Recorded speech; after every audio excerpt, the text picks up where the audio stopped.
What's going on, everybody? What's happening? Happy Monday! Happy Monday. That was a little loud. One more time. One more time. What's going on, everybody? Happy Monday. It is Monday, April the 10th, 2023, 7:03 p.m. Eastern Standard Time. Normally in this time slot right now, I'm doing Two Dudes and Some Bullshit with Tony Michael, but Tony is busy over the next few days making up some, he's got some photo shoots he's got to do. So you know what? I had some time tonight. I thought I'd ride solo and just do a Q&A with all you guys and see what's going on and what's going down. Monday, April the 10th, 2023. As of today, we are 3 weeks away from the Indiegogo campaign for It's Me Billy Chapter 2, dropping on Monday, May the 1st, 2023. It's hard to believe. We are here, or we're nearly here. We are nearly here. This is it. This is it. We're going to need all your help, folks. Everybody's got to step up to the plate and donate 5,000. No, I'm just kidding. I'm just kidding. Whatever you're able to do is, of course, greatly appreciated. But we are very excited to be launching that campaign. There's a lot of stuff that Bruce and I have been working on behind the scenes, not just with the campaign, but with casting and you know, the logistics of making of making a movie. There's a lot of stuff we've been doing behind the scenes. Stuff I can't say at the moment because there's just things that are going on. But there's stuff that's going on. This is what happens when you make a movie. There's a lot of stuff going on. And there's a lot of stuff going on. But I can talk about that, of course, Indiegogo campaign, Monday, May the 1st, 2023. It'll probably go live at like 9 or 10 o'clock in the morning, Eastern Standard Time, something like that. But we're very excited about it. We're very excited to finally get that out there and get that going. And like I've always said, and I will continue to say, the movie hasn't been greenlit yet. We got to raise that production budget first, and then we are officially greenlit, and we can officially move into pre-production and start to get the wheels rolling on everything that now pre-production is involved. Right? There's so much work that goes into development, especially when you're crowdfunding and the money's not guaranteed. And then when you have that money, fingers crossed, like we did with Chapter 1, that's when we move into pre-production. And then that brings a whole other set of, logistics and headaches and excitement that goes along with that. And then you move into production, which brings a whole other level of excitement and logistics and headaches. And then you move into post-production, which brings a whole other level of it. Making movies is tough. It's very hard. It's very hard. But we are excited. So again, It's Me Billy Chapter 2, Indiegogo campaign, crowdfunding campaign, 3 weeks today, Monday, May the 1st, 2023.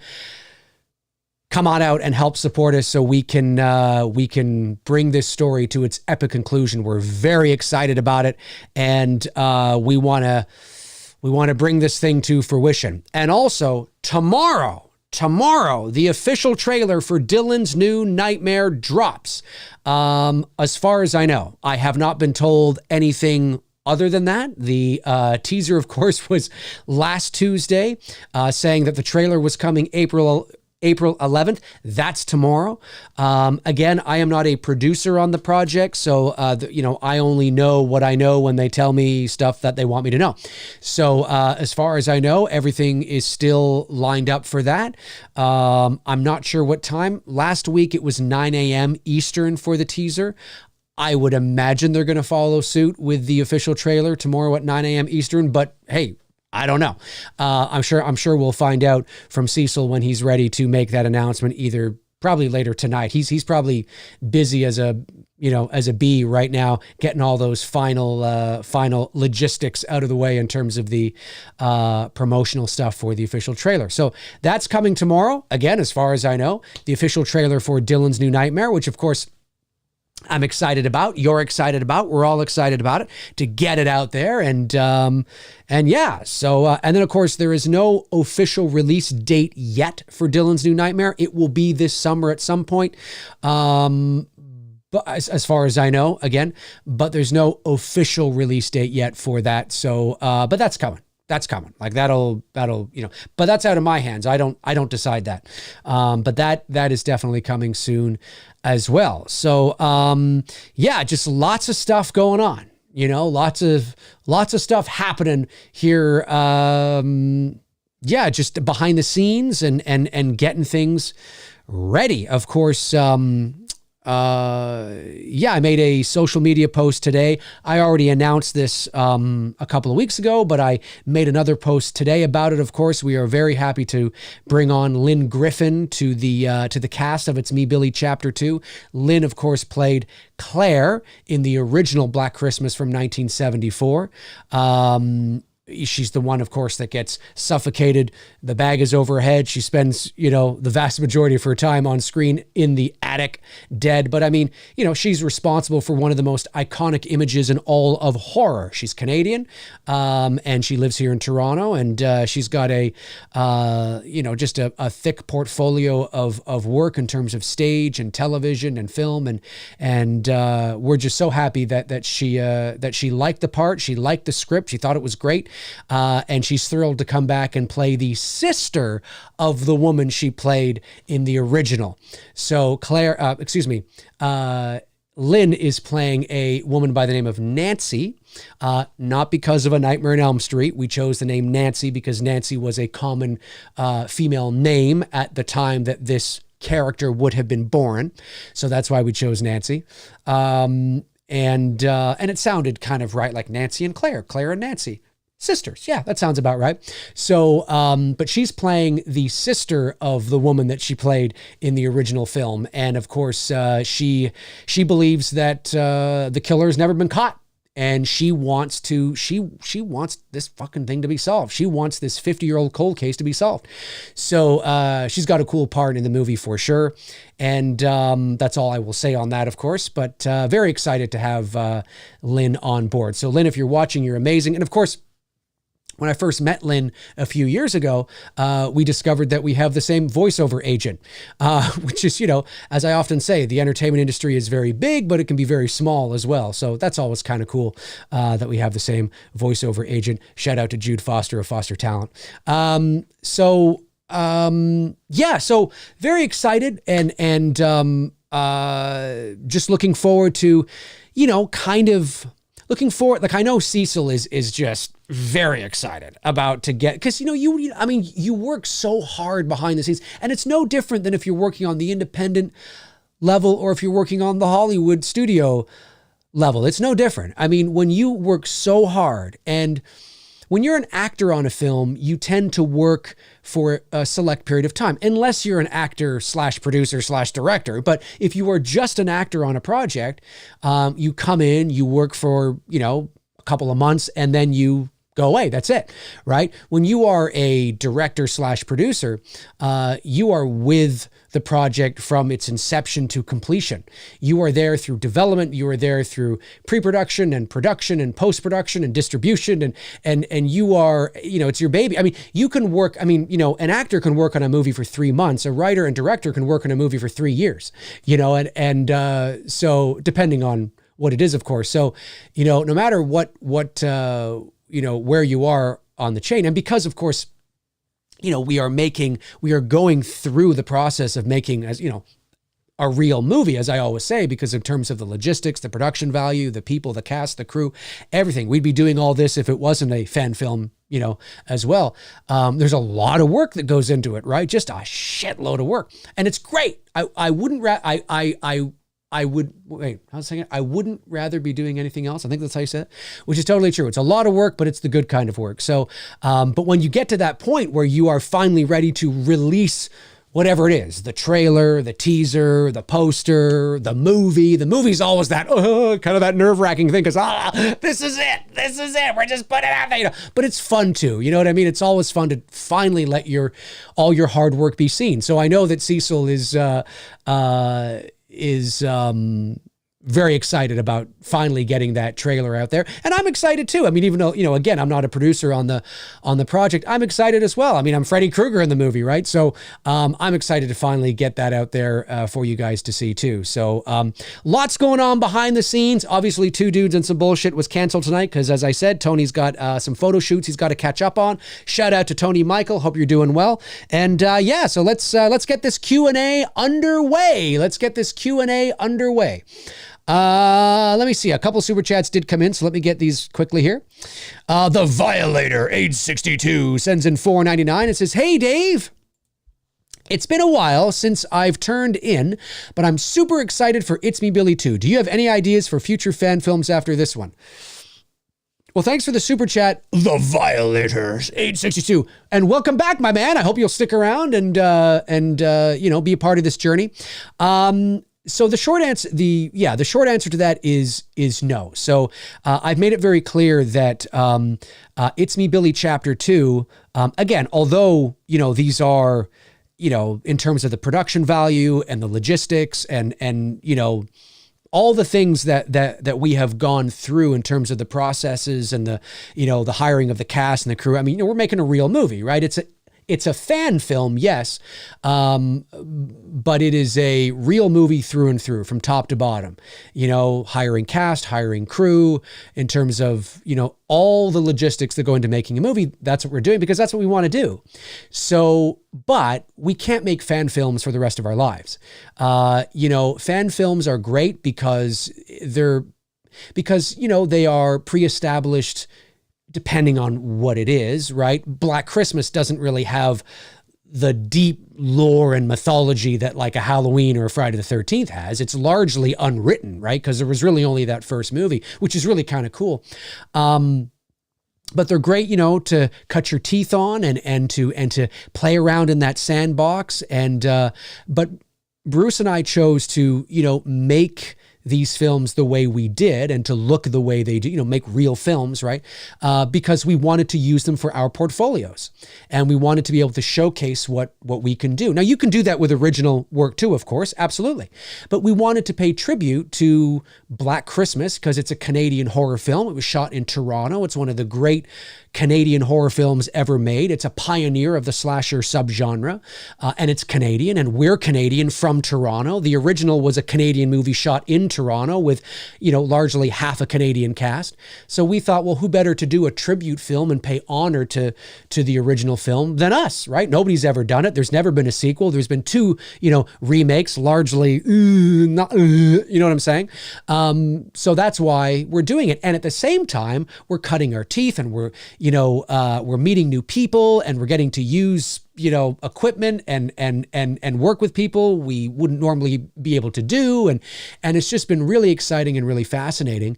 But definitely, be able to use them as portfolio pieces to be able to showcase what we can do. It's Me Billy Chapter 2 actually did open a few doors for us in that regard.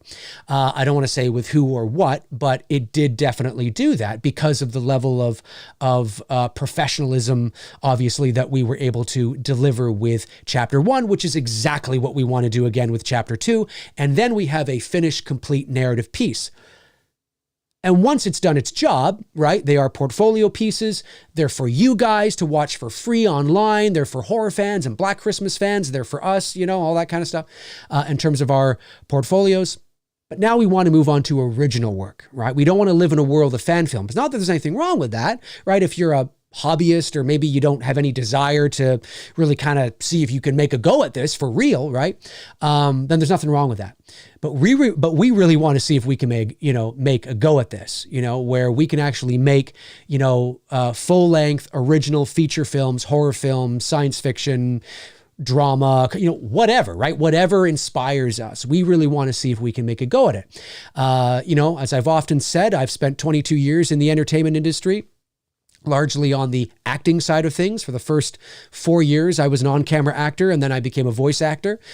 Bruce has spent 20-something years in the entertainment industry as well, largely in the rental side of things and the training and education side of things, but he also went to film school. He's a filmmaker as well. He knows the craft.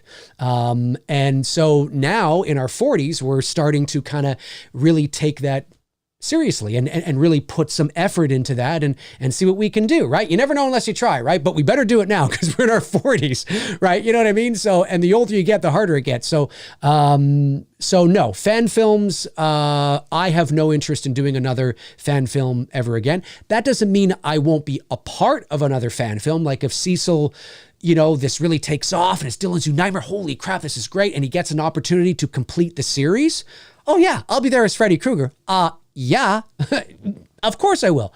But in terms of me and Bruce and I should say, spearheading a fan film, no, we've showcased what we can do with the two, chapters, right? To show that we're more than capable and competent. If that's what we can do with like $60 or $70 or $80,000, what could we do with $5 million? Do you know what I mean?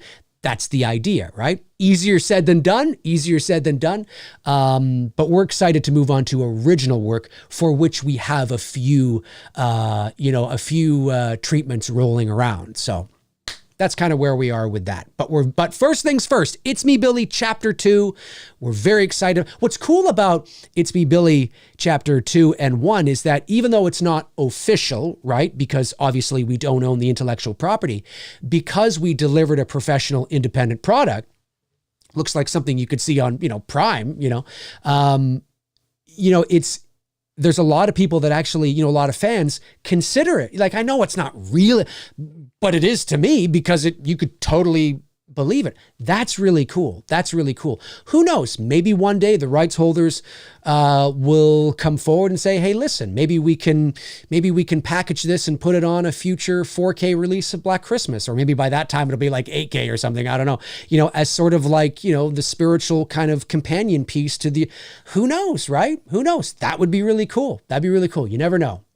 But thanks, man. I really appreciate the super chat. And then Real Reveal sends in $2. Real Reveal, my man. Real, you ready? Are you ready, Real? You better be ready. Real. This is it, man. This is it. Sends in $2.79 and says, any news for Olivia Hussey? Okay, so I'm going to plead the fifth. And the reason why I'm pleading the fifth is not because that's me going, yes, he's got it. It just means that there are things that are happening that I cannot talk about. But that's not yay or nay. I just don't want to discuss anything that that I am not ready to talk about yet. Let's just put it that way. Let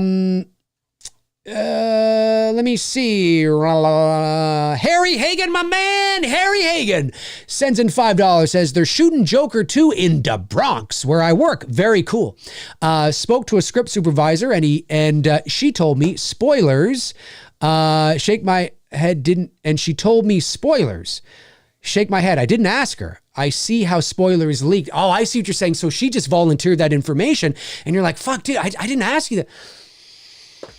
You know what? I'm not saying she did this for this reason. I'm not saying this at all, but it is not unprecedented. It's not unprecedented for information to be leaked by a studio on purpose to see how it does gauge with the general public, to see if it catches fire, to see if it spreads. I'm not saying that happens all the time. I'm not saying it's a common practice. I'm just saying it's not unprecedented. It's not entirely unheard of for that to happen.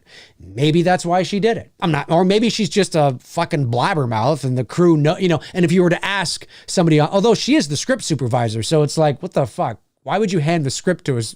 Why would you make a blabbermouth the script supervisor? I don't know. But nonetheless, hey, all right, well, Although you see all those photos, right, of them on the stairs and all that. I mean, there's a lot of shit out there. It's tough nowadays, man. It's really tough. It's tough to keep everything so quiet. Cody Snyder sends in $10. Thank you, Cody. Very much appreciate that. One of my great mods says, dude, I'm stoked for Billy too. Got money put aside for that. I'm hopeful you can still somehow make H45 in Pasadena, but I understand duty may be calling. Got my hotel booked, waiting on those. Well, first of all, Cody, thank you for being an awesome moderator. Of course, you're amazing. Thank you for putting some money aside for It's Me Billy Chapter 2. You're amazing. And H45 in Pasadena, yeah, I don't know yet. I'm not really sure what's going to be happening in and around that time. Don't really know. If I could get to Pasadena for Halloween 45, that would be great, of course. I was there for the 40th. Why not go for the 45th? But we'll see. We'll see what's happening in and around that time. Can't promise anything. But nonetheless, if I'm there or not, have a great time. Rock it out. I'm sure it's going to be just as fun as the 40th, if not more fun. All right, have I got all the super chats so far? I think I have. Aaron Click says, Dave, will there be an Indiegogo teaser for It's Me Billy Chapter 2? If so, any ideas when it will drop? So no, there will not be an Indiegogo teaser for It's Me Billy Chapter 2. There will be a campaign video, of course. So it was very important for Bruce and I. Now, listen, this is not a hard, fast rule, as you know. I mean, you can do this, you could not do this, It's not a big deal. But it was very important for our thought process behind this it was very important in 2020 that Bruce and I had a trailer, if you will, for the Indiegogo campaign in 2020. And that was because Bruce and I knew what we were capable of in terms of really taking something seriously. But of course, I've never done that, on a serious level, working with what we did, right? So, because all my fan films are just me, with my friends hanging out, or it's just me solo. I'm shooting on my DSLR. Not that you can't shoot great stuff on a DSLR. You absolutely can. But it was all kind of just home movie kind of stuff, me having fun, right? But this was next level. This was next. This was probably 500 levels above what I was doing, right? So we knew we wanted to have a teaser trailer that showcased sort of the, kind of taking it up a notch. Now, the teaser for the campaign in 2020, obviously the movie ended up being, even better than that, right? But we wanted to be able to showcase something to kind of set the tone. So that's why we did that for that teaser. We had a Dana Dolly, and of course, we rented a camera and got some lights from White's, which of course is where Bruce works, and really went all out, right? But now that we delivered It's Me Billy Chapter 1, right? We can use that movie in the campaign video to be able to showcase, of course, what we are capable of, right? In terms of, the quality that you can expect. And so that's what we have. So we have it's not done editing yet, but yeah, there's a campaign video that will go live on YouTube. We will post it on social media. We will post it, of course, on the campaign as well.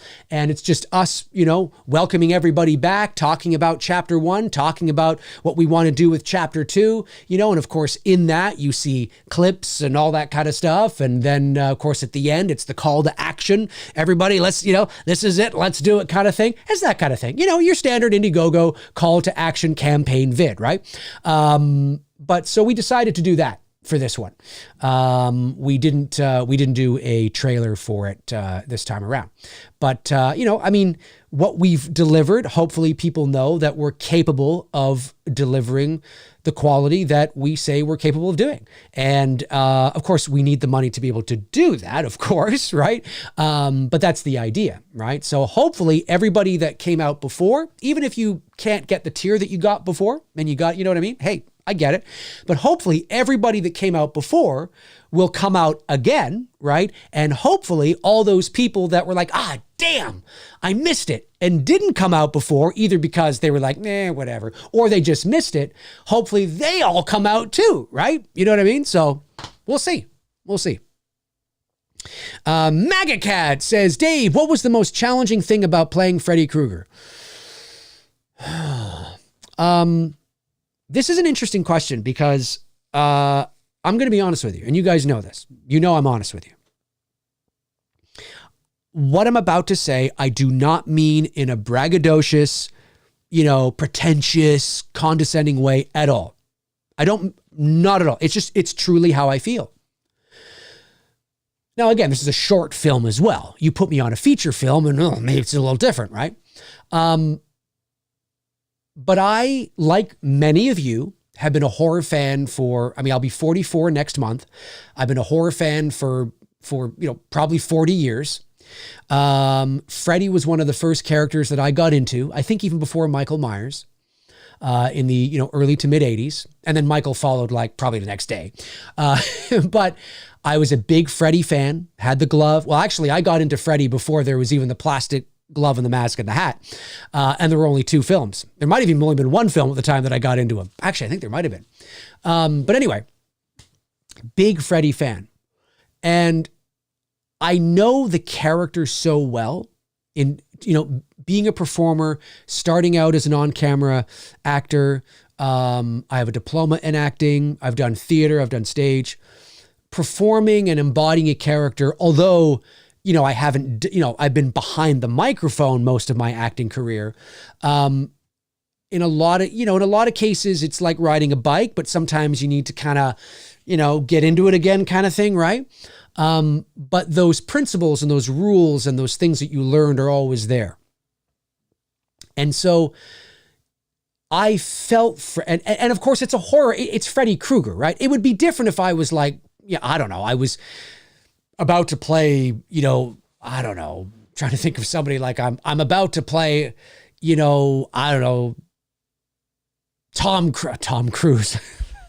He's a little more handsome than I am. But, I'm about to play, some actor in a biopic, right? That's a whole different ballgame because then there's Freddy's a little easier, but I just know the character so well. I played Freddy at recess at school. I've dressed up as him. Not that this means you can be Freddy. I'm just giving you, sort of where my mindset is, right? I guess I could just say I was born to play this role. And that sounds so condescending and pretentious and arrogant. And I don't mean it like that. I just mean that you know what you're good at and you know what you're not at, right? For example, I'm going off on a tangent. We all know what we're good at and we know what we're not good at. We know where our strengths lie and we know where our weaknesses lie. At least we should. And I'm no different. And so playing Freddy felt extremely comfortable to me. Very comfortable. And when that makeup goes on, because it's not a mask, it's makeup. When that makeup goes on and you're in that makeup chair for 4.5, 5 hours, it was almost 6 hours the first day. And shout out to Nora, who's fantastic. Nora Hewitt, you're amazing. You made the hours fly by. You're such a hoot. You're fantastic. You're amazing. To be able to lose yourself in that makeup, because I don't see myself and you won't see myself either. See me either, I should say. And so to lose yourself in that makeup, you look in the mirror and you are Freddy, right? Do you know what I mean? And you got the sweater on, the hat and the glove and all that kind of stuff. And of course, I'm a similar physique as Robert back in the day. I think Robert's a bit broader than I am, but I'm 5'8", 152 pounds. You know what I mean? So I really do see that kind of Freddy kind of thing, right? And so it just felt so comfortable to me. I felt comfortable. Even the makeup, being in makeup for 8 hours, it felt comfortable. That doesn't mean it would always be that way. It doesn't mean that if I played Freddy on a feature that every day is going to be la-da-da. Not at all. I'm just telling you my experience that I felt very comfortable in the makeup. I felt very comfortable and confident in the role. I knew the role. I know the nuances and the idiosyncrasies of Freddy's mannerisms. Again, I wasn't going out to, to do a Robert Englund impression. That's not what I was doing, because then you're just setting yourself up to fail, right? My job is not to go out and do Robert, because then I'm going to overthink it. And then you're going to be like, and then we're all going to be like, you know what I'm saying? You can't do that. My job is to go out and bring the essence of Freddy there, so that when you look at me and you hear me, you go, well, it's not Robert, but it's totally fucking Freddy Krueger. And if I can nail that, then I've won. And that's what I was doing. There's a few things that I did well in character on set that Cecil was like, oh my God, like, oh my God, like, you know, not things he told me, just things that instinctually came to me, right?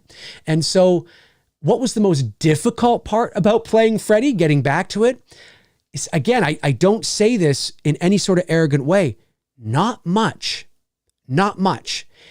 But that doesn't mean that it wouldn't be difficult in a different situation, right? On like a Hollywood film, feature-length film for 6 weeks, I'm in the makeup chair for 5 hours a day, 5 days a week.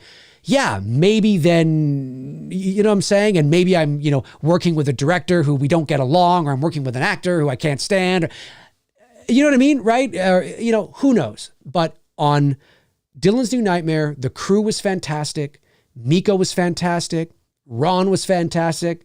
Cindy was fantastic. Our DP, Ben Meredith, was fantastic. Cecil, everybody was fantastic. And so welcoming and inviting. And it felt like, even though I was meeting a lot of people for the first time, it felt like we all knew each other for years. It was a very similar dynamic as the It's Me Billy Chapter 1 set, right? And so there wasn't a lot that was difficult about the experience or the character. If I had to pick something, maybe sitting in the makeup chair for 5 hours, 3 days that week was, you know, it wasn't difficult, but it wasn't exciting. You know what I mean? Nora made the time go by fast, which was great. But it wasn't difficult. You know, it was just kind of, maybe that was the most mundane part of it.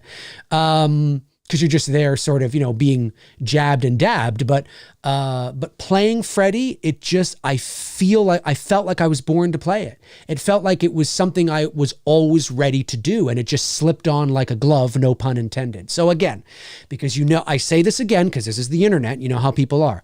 I do not say that in an arrogant way at all, or some sort of pretentious way. That's not how I mean it.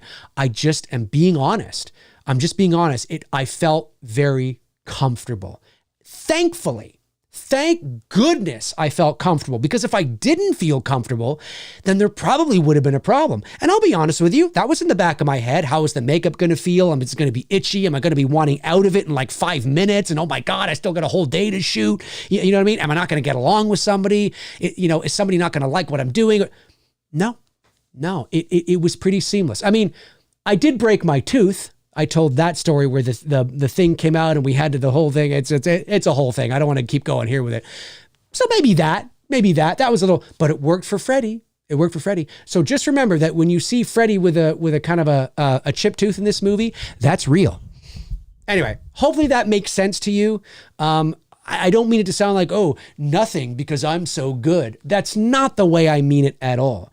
I'm just saying that I felt very comfortable in the role. Very comfortable in the role and in the character. It's just the honest truth. It's the honest truth. I'd tell you if there was like a lot of problems. I'd tell you.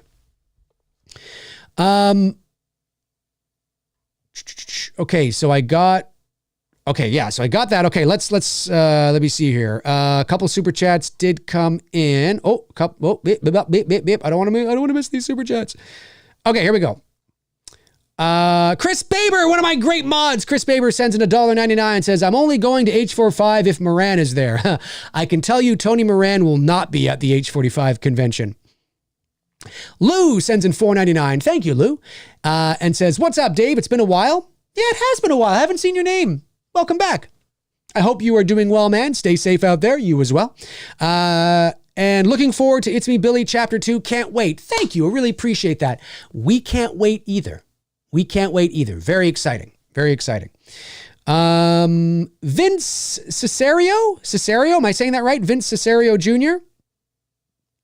sends in $9.99. Thank you very much. Says, hi, Dave. What is the technique Spielberg uses in having two audible conversations happen at once during a scene, like in the town hall meeting in Jaws, for instance?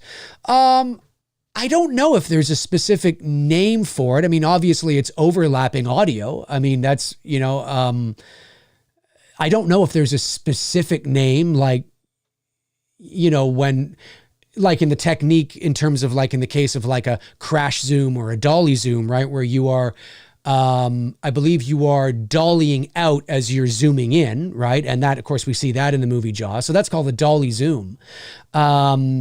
I don't know if there's there probably is a specific name for it.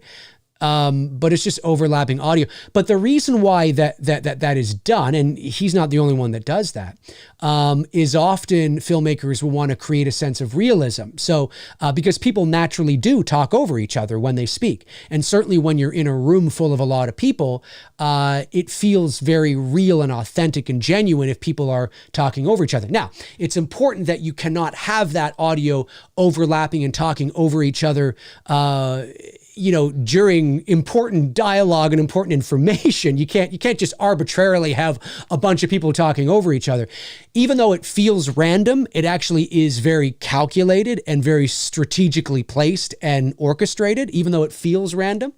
But that's part of the reason why that would happen, is so that it feels like it feels authentic, it feels real, because in that kind of a situation, nobody would be talking one at a time, especially when they're all upset and they're pissed off and, are you going to close the beaches?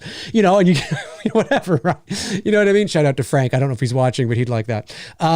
So I don't know if there's a specific technique. It's just really overlapping of the audio. And that's done in post-production. Generally speaking, although you can record Foley on set where you are just getting them talking randomly. But when you see one of the principal actors speaking their lines and you hear a lot of overlapping dialogue in the background, of course, I always say there's always a chance, but 99% of the time, that overlapping audio you hear in the background is not recorded. That's recorded separately, but added in on a separate layer and track to make it seem like they're talking over the important principal actor conveying their dialogue, because you can't do, like, you have to just record the actor's dialogue, the important dialogue, separately on its own, clean. It's called clean audio. You need it clean. So yeah, hopefully that was helping. But yeah, that's some of the reasons why they would do that. Spielberg does it, yeah, and a lot of other people do it too. Michael Pardon sends in $2 and says, greetings from a fellow whammer. We watched a movie-er, a fellow whammer.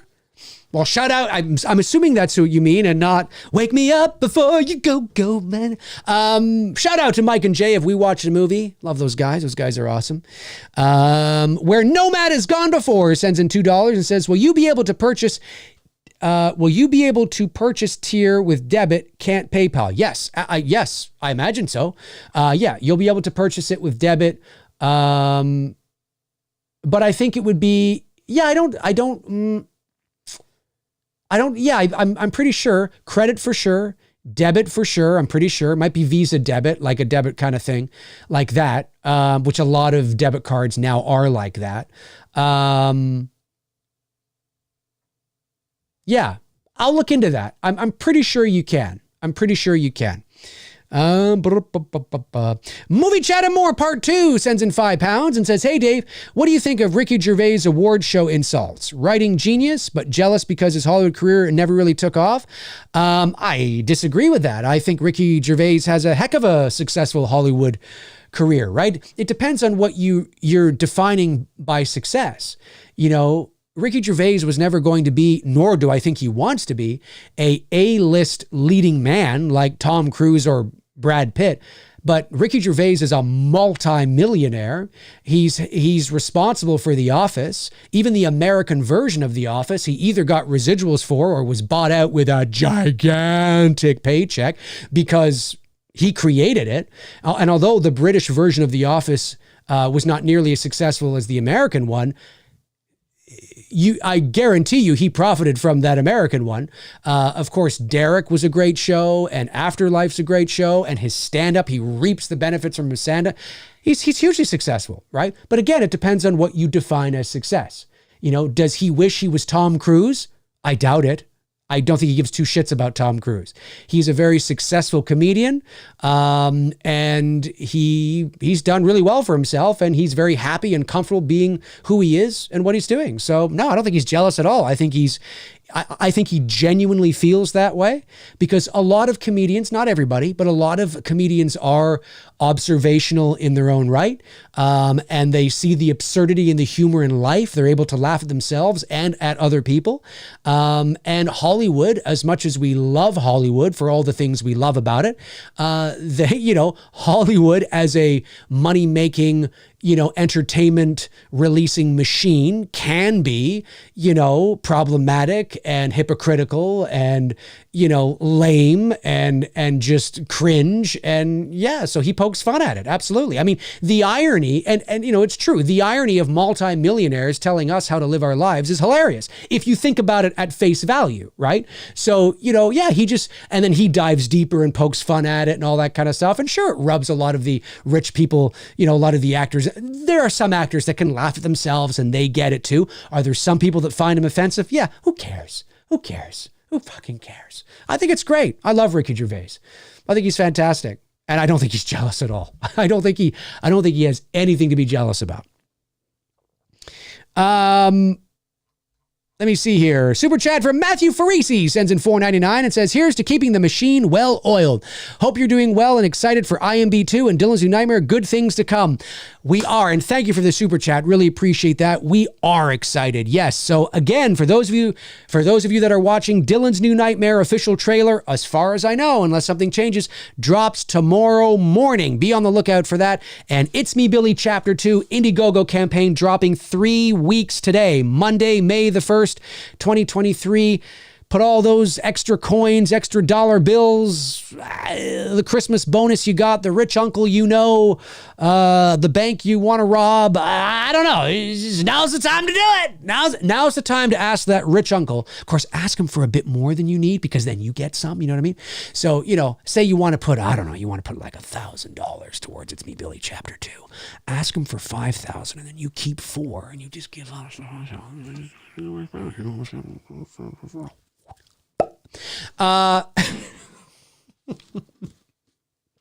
Can you imagine? But I appreciate that, Matthew. Thank you. Thank you very much. Let me see here. Have I got all the super chats so far? I think I have. I don't think there's any super chats I have missed yet. I don't think, anyway. But you never know. You never know. Okay, there we go. Let's see here.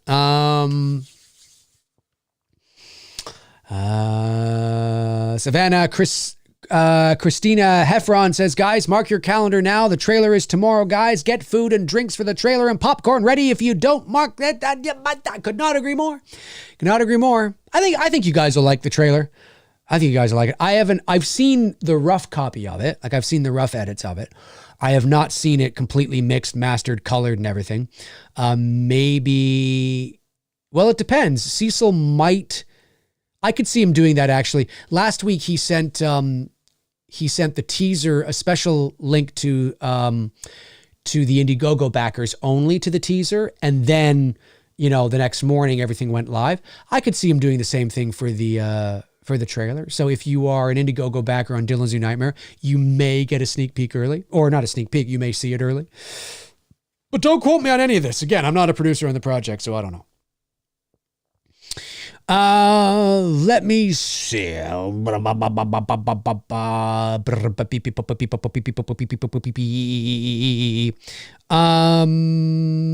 me scroll back here. I'm just looking for a lot of people talking amongst each other. Chester Franklin Jr. says, Dave, do you have some top 5 or top 10 favorite Dwayne "The Rock" Johnson movies? If you have never seen his movies, they are good to watch. I don't, Chester. I have seen a few of his movies. I'm not a huge Dwayne "The Rock" Johnson fan. I don't mean I don't like him. I'm just, I could take him or leave him. Let's see. What Dwayne "The Rock" Johnson movies have I seen? I've seen Hobbs and Shaw. Oh, that was kind of fun. I've seen Walking Tall, that old one years ago. I've seen The Rundown, one of his first ones he ever did. I've seen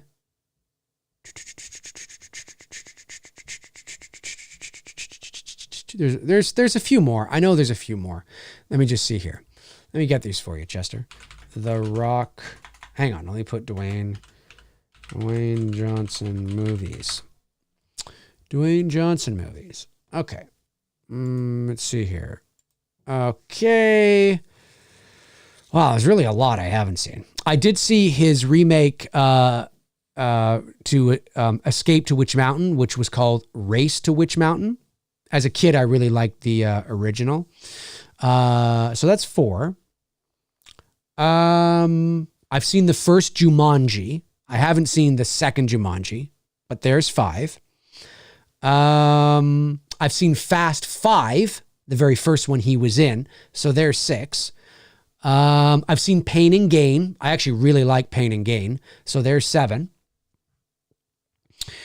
There's a lot I haven't seen of his. I've seen Central Intelligence. I've seen Central Intelligence. Was it Central Intelligence I saw and not Hobbs and Shaw? No, I've seen Hobbs and Shaw. Have I? I'm just going to say I have. I've seen Central Intelligence. That was funny. Yeah, so I've seen a few. You know, I like that. That's nearly 10. But I'm not like a big fan where I got to watch all his movies or anything like that. But I don't mind him. I don't mind him. He's kind of the same thing in every one of his movies, because he's so big, right? It's hard for him to play a character that's weak, even emotionally weak, even emotionally vulnerable, because he's such a testosterone driven man's man. You know what I mean? So not that he couldn't, I'm just simply saying. All right. What's the time? Oh, not even an hour. Did you guys like my thumbnail for today's show? Who noticed that it's my face photoshopped on Jack Nicholson's in the photo at the end of The Shining? I wonder who noticed that. Hopefully someone did, and they don't think I look like Jack Nicholson. Harry Hagen says, Dave, what movie would you erase from your memory so you can watch it again and experience it for the first time, but with your current state of mind? Current state of mind?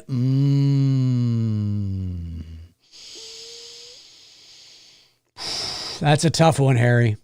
That's tough because, I don't know. It's probably going to be something from the 80s. Like maybe one of the Indiana Jones movies or something. But I don't know, because like now, I don't know, like even with the perspective that I have, like I always say that when you go to watch older movies, if you're younger, right? If you're, say you're, not even a millennial, say you're like, what do they call the people after millennials? Gen Zs, Ys, whatever the hell you guys are. The people that were born like in 2002. I always say to younger people that it's younger people, like I'm old, but you know what I mean. I always say that if you go to watch an older movie, because people who are in their 20s right now, movies from the 80s would be like movies from the 50s to, me, when I was that age or something, right? Or 60s. So I get it. I get why a lot of, not everybody, but I do understand why a lot of 20-something-year-olds today will watch movies from the 70s or 80s and be like, this looks fucking old. It would be like us, us in the 90s watching a movie from the 40s, right? But and again, it comes with age and maturity, and if you're a real big movie fan, but I've come to really appreciate films from the 30s and the 40s and the 50s because you have to watch them within their context, right? And they're great stories. And yeah, maybe some of the acting's a little melodramatic, and obviously it's dated, it's 1945 or whatever, but they're fantastic films. Like some of my favorite movies are from those eras, like Whatever Happened to Baby Jane, Rear Window, Sunset Boulevard, like they're just fantastic movies. And so, but you can't watch them through the same lens as you could. Like, even though I can appreciate on a certain level, it's not like watching Indiana Jones and the Temple of Doom, let's say, today, even through the lens that I have, I would be able to appreciate it because I would recognize that it's an old movie. Some things are a little dated, and I would probably enjoy it. But I don't know if I would enjoy it on the same level I did in 1984 or 85 when I first saw it as like a 6-year-old kid. Do you know what I mean? Because it's new. That is, the production value doesn't look old. That's just what movies looked like, right? That was the film stock that they used. That's how it just, it only looks old to us now in retrospect, right? So I don't know. That's a tough question. I'm thinking about this way too fucking seriously, but you love it. So I don't know. I don't know. It would probably be something like that. Indiana Jones, Star Wars, something like that would be cool. Maybe one of the Godzilla movies. I don't know. There's so many, Harry. That's a good question though, man. That's a good question. There's so many. Rob Thidoff says, Dave, what movie that Harrison Ford was not in do you feel he would have made better? Ooh, this is good. And what movie that he was in do you feel that if he was not in would have been better? Great questions. Okay, let's tackle the first one. A movie that he was not in that I think that he would have made better. I don't know. A movie that he was not in that he would have made better. Well, okay, are we talking about him just being in or him being the star of the movie? I think that's what you mean, right? Like, what movie starring X leading man could you replace with Harrison Ford and the movie would be better? I think that's what you're talking about, not just a movie in general. Because you could say, well, he probably would have made The Last Jedi better. You know what I mean? Yeah, I know what you're saying. Okay. I don't know. I mean,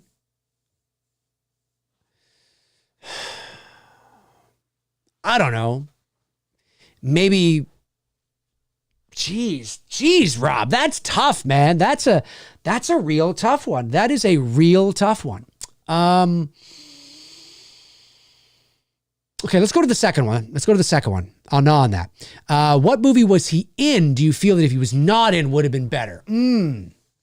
Something that he was in that I feel he was not in would have been better. Maybe just I don't know. Again, it's really hard. I'm trying to think of a Harrison Ford movie that I don't like. There's not too many of them. I mean, there's some I like better than others, but oh God, Jesus, Rob, I don't know. Like, and I seriously, I'm not, it's not because it's Harrison Ford. I don't know. A movie he's in. Let me just look at Harrison Ford movies. I got to bring this up. I know all the movies, actually. I could recite them in the order of their release dates, but for the sake of time, let me just bring this up here. Okay. Okay.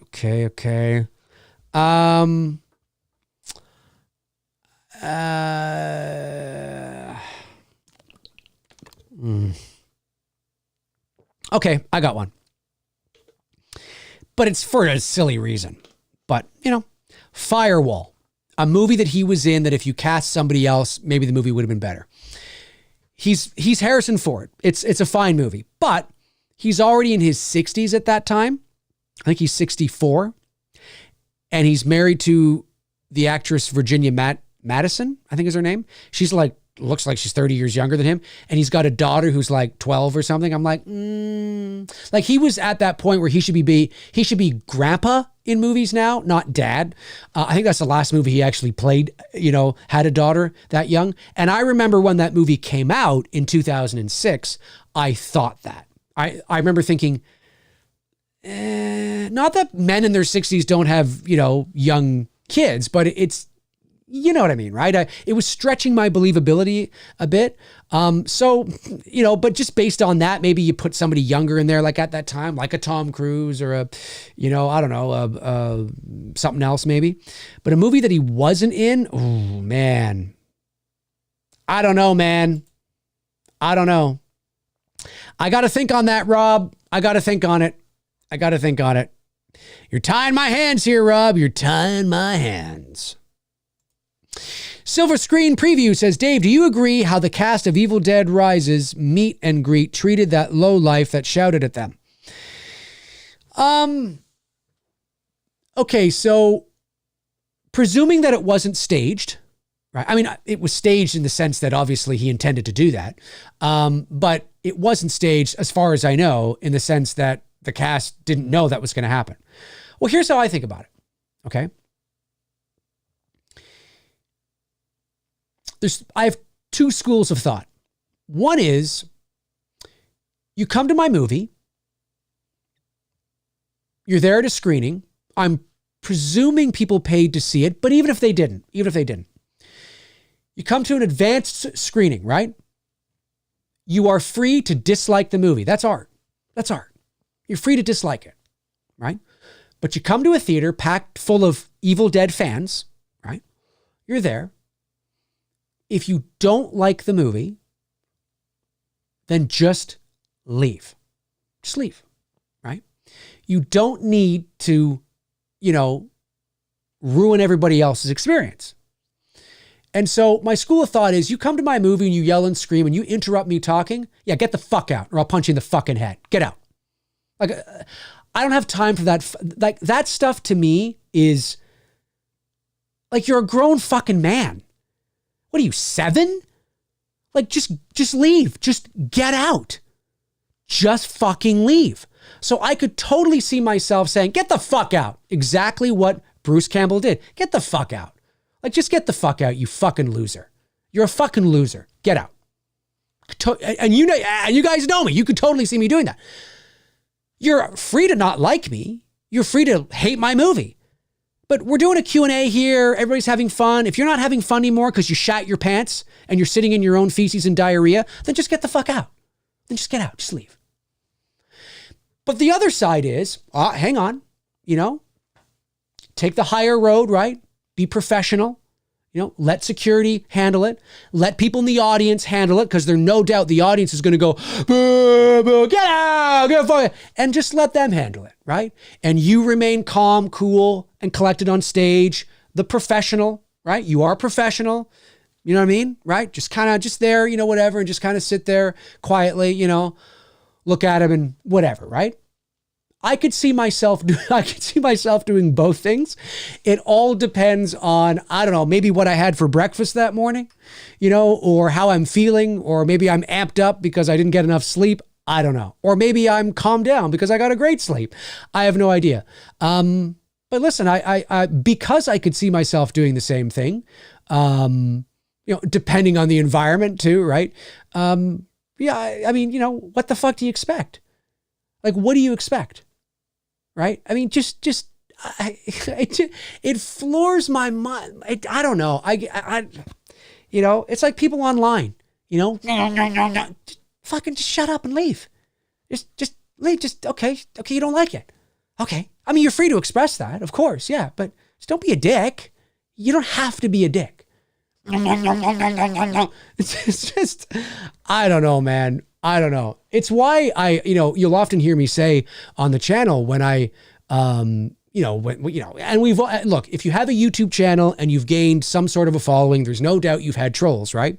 And I just always laugh because I'm like, I mean, this is likely somebody's dad. You know what I mean? It's somebody's brother. I mean, listen, we always have that image of trolls. It's somebody in their mom's basement. They're fat. They don't work and whatever. And look, I'm sure there's probably a few people that are like that. But that there are people out there. I know there are, because I know there are. There are trolls that are fathers, that are husbands. They get online and say the vilest, childish, most ridiculous things. And it's like, what would your fucking daughter say? What the hell would your son say if they found out that daddy was online going, it's like, what are you, 7? You know what I mean? Like, it's crazy to me. Now I don't know if that guy was but like, come on, man.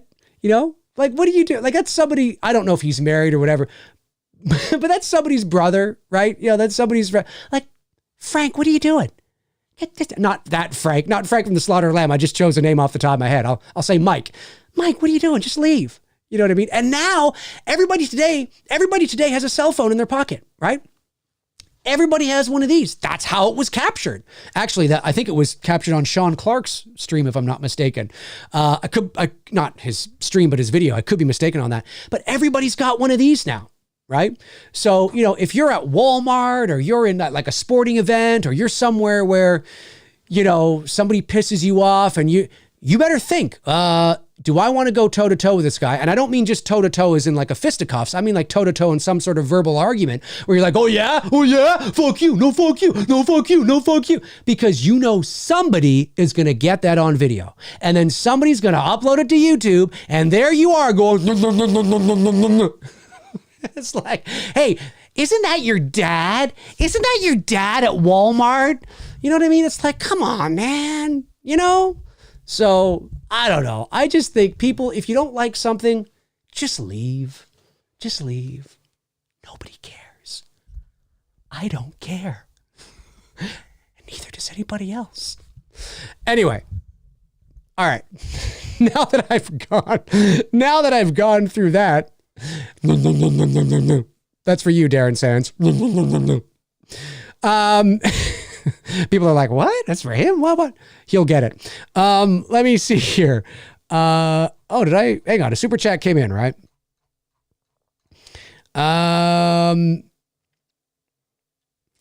Let me see here. Raymond M sends in $5, says, John Campia mentioned you on his show last week. No, he didn't. Do you guys have a collab in the future or something?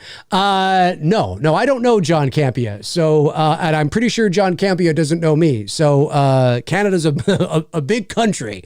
Well, he's in the States anyway, isn't he? Yeah, he's in LA. No, I look, I mean, but to the last part of your question, would I ever collab with John Campia?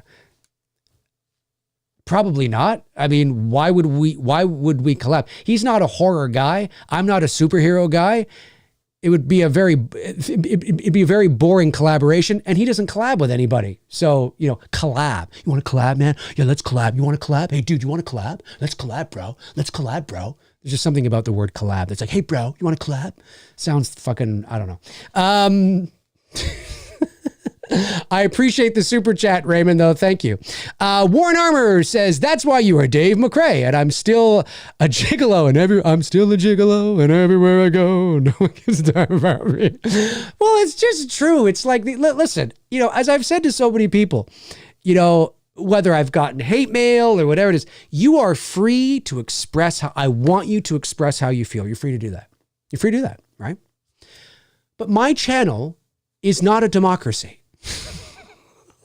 What I mean by that is, this is my channel, right? And, it's for all intents and purposes, a private business, right? Just as you can't walk into Walmart and scream the N-word at the top of your lungs. A free country, hello? No, it's fucking Walmart. You can't walk into Walmart naked. Yeah, I can. No, you can't. Free country. No. That's not how it works. It's a private business. You don't have to agree with their policies. But if they say you can't come in here because of X, well, that's what it is. I'm not saying you have to agree with that. So this is my channel. This is my business, so to speak, right? So, you are free to express yourself. You're free to tell me you don't like me. You're free to tell me you don't like what I said. You're free to all that, but do it in a constructive, mature way. The second people start going, it's like, you are that person in Walmart going, can we get security to aisle 5, please? Security to aisle 5. That's who you are. You are that person caught on camera that's being shared. Isn't that your dad? Isn't that your dad? And there you are. And it's like, yeah, and you're going to be escorted out of Dave Mart. Okay, it's just, you know what I mean? You're going to be escorted out of Dave Mart. You know what I mean? So let's all get along and have fun and hang out and talk movies and debate and be our age. Okay, well, famous last words. Unless you're 15 and you are in that sort of zone of going, blah, blah, blah. But like I said, there's a lot of people my age and older that do this online. There's people my age and older that get online and do this. And it's like, what are you doing? Stop it. Stop it. And I'm not talking about anybody specific, by the way. I'm just talking about in a general sense, right? Because I've been on YouTube long enough and I've been doing this long enough to know that, these people exist out there. It's like, oh my God. It's crazy. It's crazy. Tiffany Moses Shante says, I could see Dave doing that. Yeah, I could too. It depends on my mood though, Tiffany. It depends on my mood. It depends. I could see myself telling the guy to fuck off and get out, or I could see myself just letting the audience do it. But yeah, the internet's crazy, man. It's crazy. It's craziness, you know? I don't know. Like, do you ever do that? Like, if you watch a video, right? I mean, I've commented. No, I haven't commented on a lot of videos because it takes a lot for me to comment, but I have in the past. Or if I watch a video that I don't like or I don't agree with, I just walk away. I just leave. That's it. It's like walking into a store that doesn't have what I want. So I just leave. I don't go into a store and then before I leave, I go, you all suck. You all suck. And then like, no, I just leave. You know, well, that store didn't have what I wanted.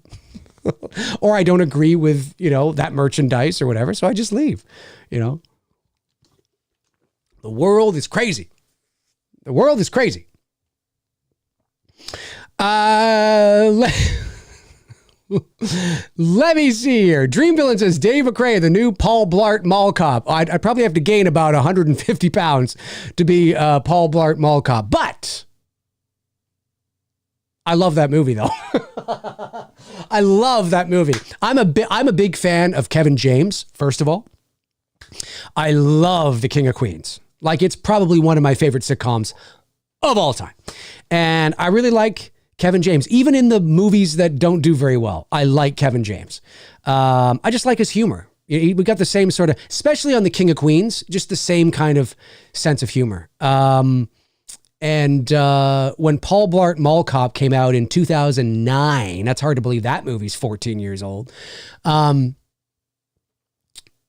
loved it. I thought it was a great movie. I mean, you know, not a great movie, but you know what I mean. It was better than it was better than I thought it was going to be, and better than it had any right to be. So yeah, no, I like. Yeah, Cody said Dave Mart. Well, it's true. This is Dave Mart. This is Dave Mart. This isn't a public space. This is my channel. You know, I'm the owner of Dave Mart. So you know, you can't come in here and start screaming and yelling like a banshee. Grow up. I want people to have fun in the comments and debate back and forth and stuff, but you know, you don't have to be a dick. And again, I'm not talking about anybody specific. I'm in a general sense. Over the years, I've seen a lot of dicks come and go. That sounded bad. I've seen a lot of dickheads, I should say, come and go. See, I can laugh at myself. And every now and then, the same people turn up. You know what I mean? Movie Chat and More Part 2 sends in £2 and says, will there be a two dudes watching a Rocky movie? Maybe. We don't have any immediate plans to do that. You know, I wouldn't hold my breath, Richard. Not because we don't like the movies. We like the movies. It's just, there's no immediate plans to do it. And Don Wilk 91 says, we need a Dave Mart collab. It's Dave Mart. I'm telling you. Welcome to Dave Mart. Welcome to Dave Mart, everybody. See, that's what I love about you guys. You get my sense of humor. There's a lot of people that don't get my sense of humor and think I'm just a dick, but you know, whatever. Reese Wilson sends in $7.99 and says, sorry if you've already spoken on this today. No worries, Reese. And good morning to you, Reese, because I know that it's morning where you are. In which case you don't have to repeat yourself, but thoughts on the new Indy 5 trailer and poster? No. Oh my God, I haven't talked about it. I was planning on doing a video about the Indy 5 poster and trailer. Maybe, you know what? I still got to. I think I still got to. But for the purposes of answering your question, I'm just going to say it anyway. I just got so busy this weekend and everything with Billy too and the whole. But I did watch it. I watched the trailer. I looked at the poster. Here were my first initial thoughts. Okay, so Indiana Jones 5 and the Dial of Destiny. I can feel everybody tuning out now. My most anticipated movie of the year so far. I was lukewarm on both the trailer and the poster at first. Because I think my expectations were a little high, right? Not high, I was expecting something else. But I've watched the trailer, you know, like 150 times. I've looked at the poster like 150 times, and I've warmed up to it. I've warmed up to both the trailer and the poster. I think what threw me off was beginning the trailer with the song Sympathy for the Devil by the Rolling Stones. I wasn't expecting that. It doesn't feel like any other Indiana Jones trailer we've ever gotten before. And so that kind of threw me off a bit, but it makes sense, right? You want to set the time period. It's 1969. It's New York City. I get that. There could be some subliminal things in there in terms of that song too. And so I understand it. And then of course there's that, bleeding in with the Indiana Jones theme.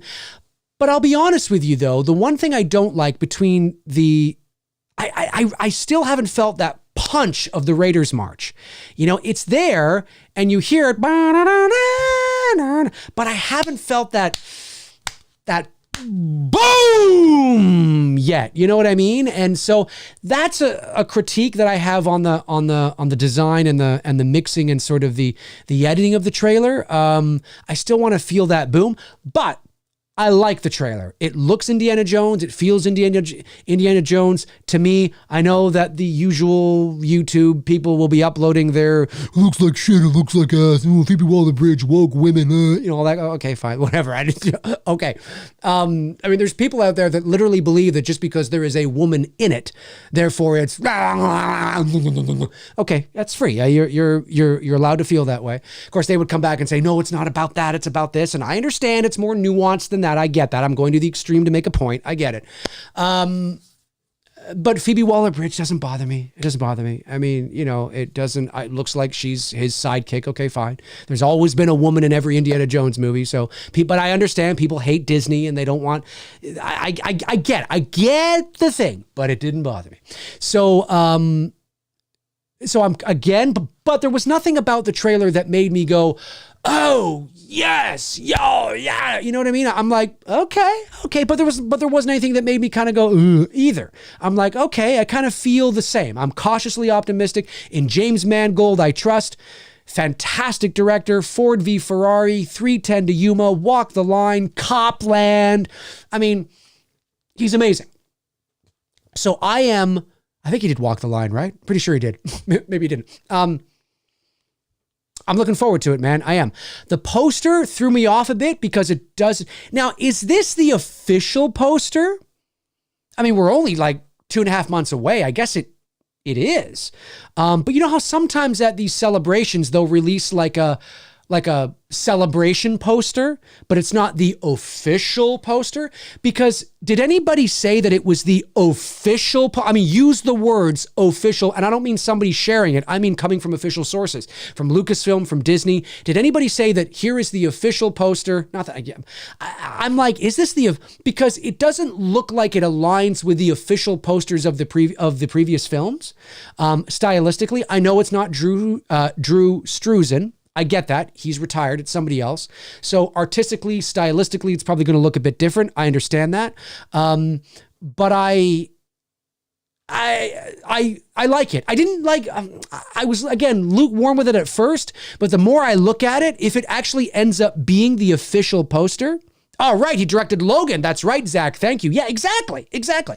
So if it does end up being the official poster, I'm like, okay, cool. Yeah, no, it's a really good poster.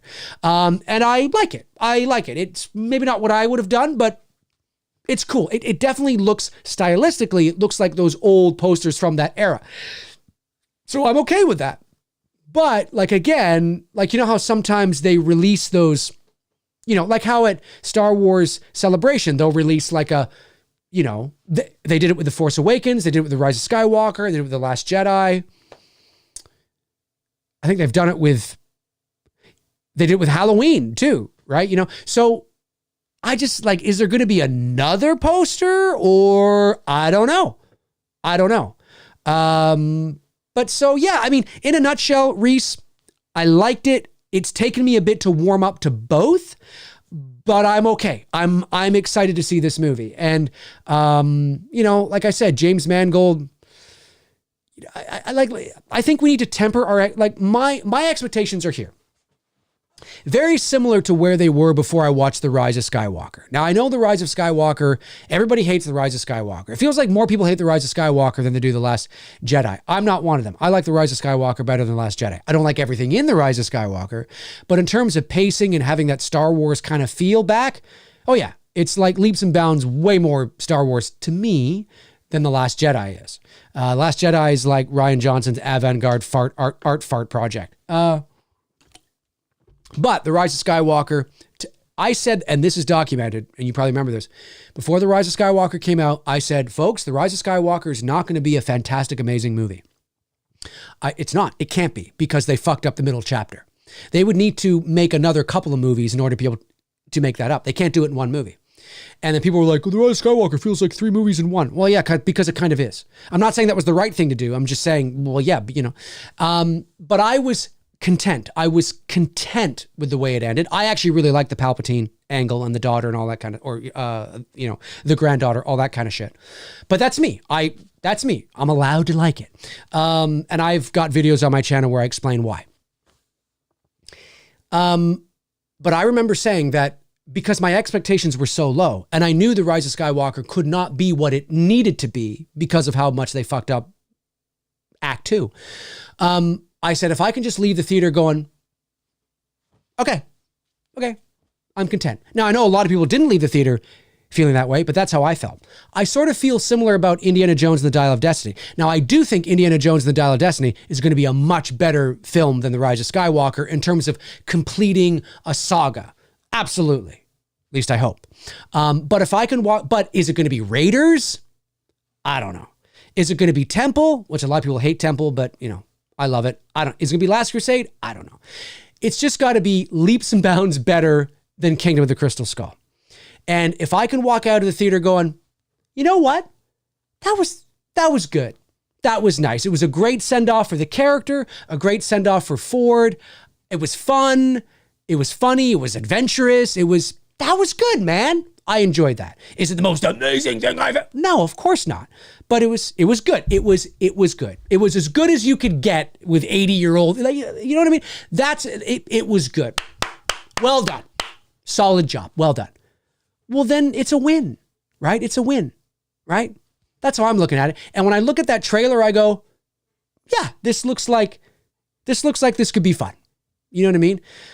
But, you know, in today's world with the internet, you never know. We are told to hate something before it even comes out.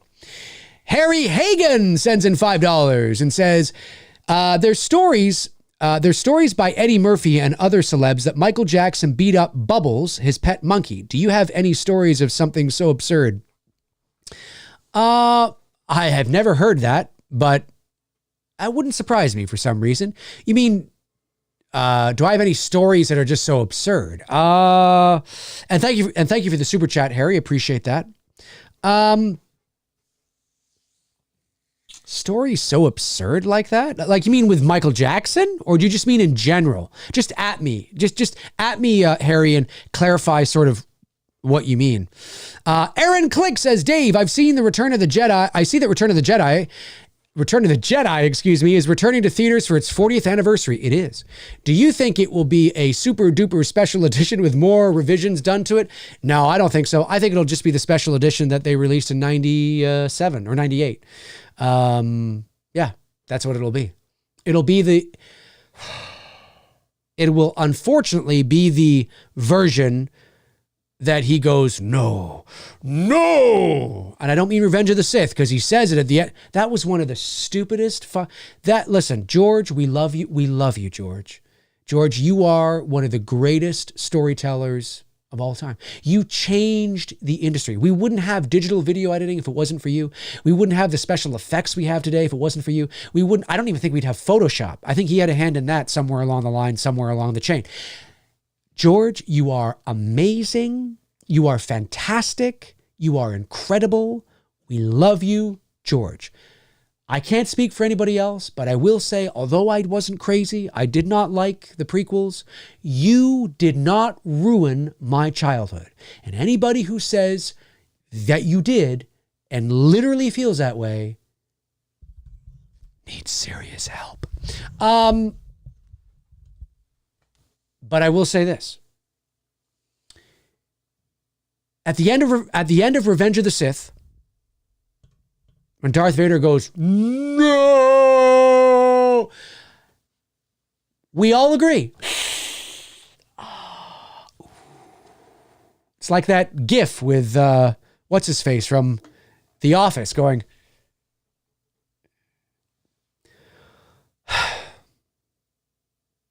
it's unnecessary. Instead of taking it out of Revenge of the Sith, which, fair enough, you don't want to take it out.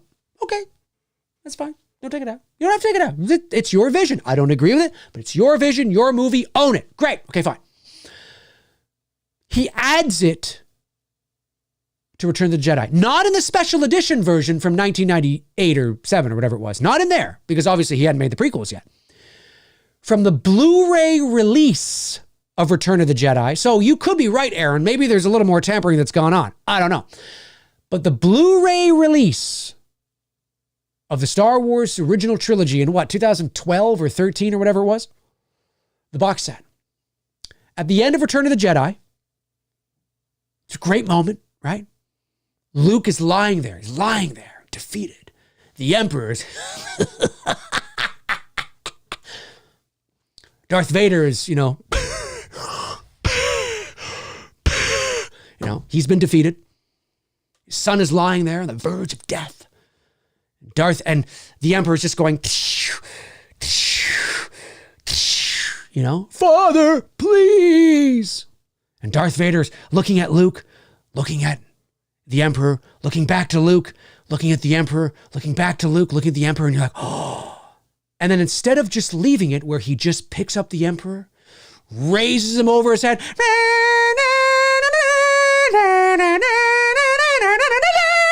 you know what I'm saying? And throws him into the big. Yes, he did it! Woo! Just leaving it at that. You don't need.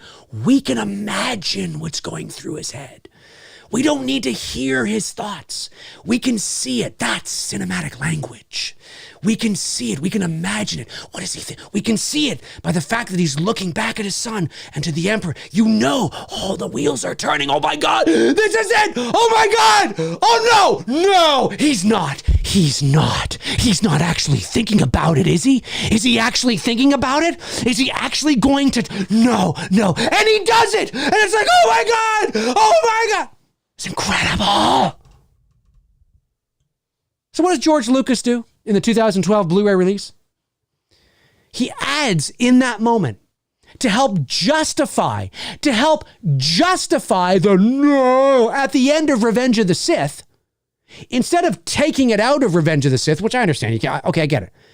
He adds it in the Blu-ray release of Return of the Jedi.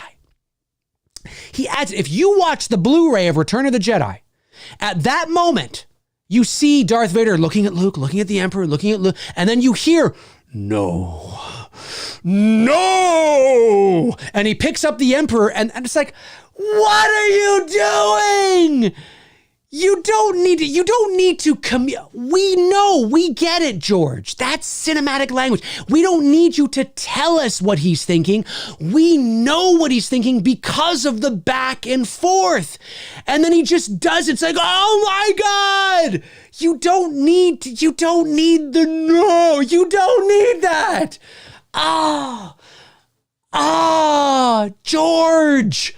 George.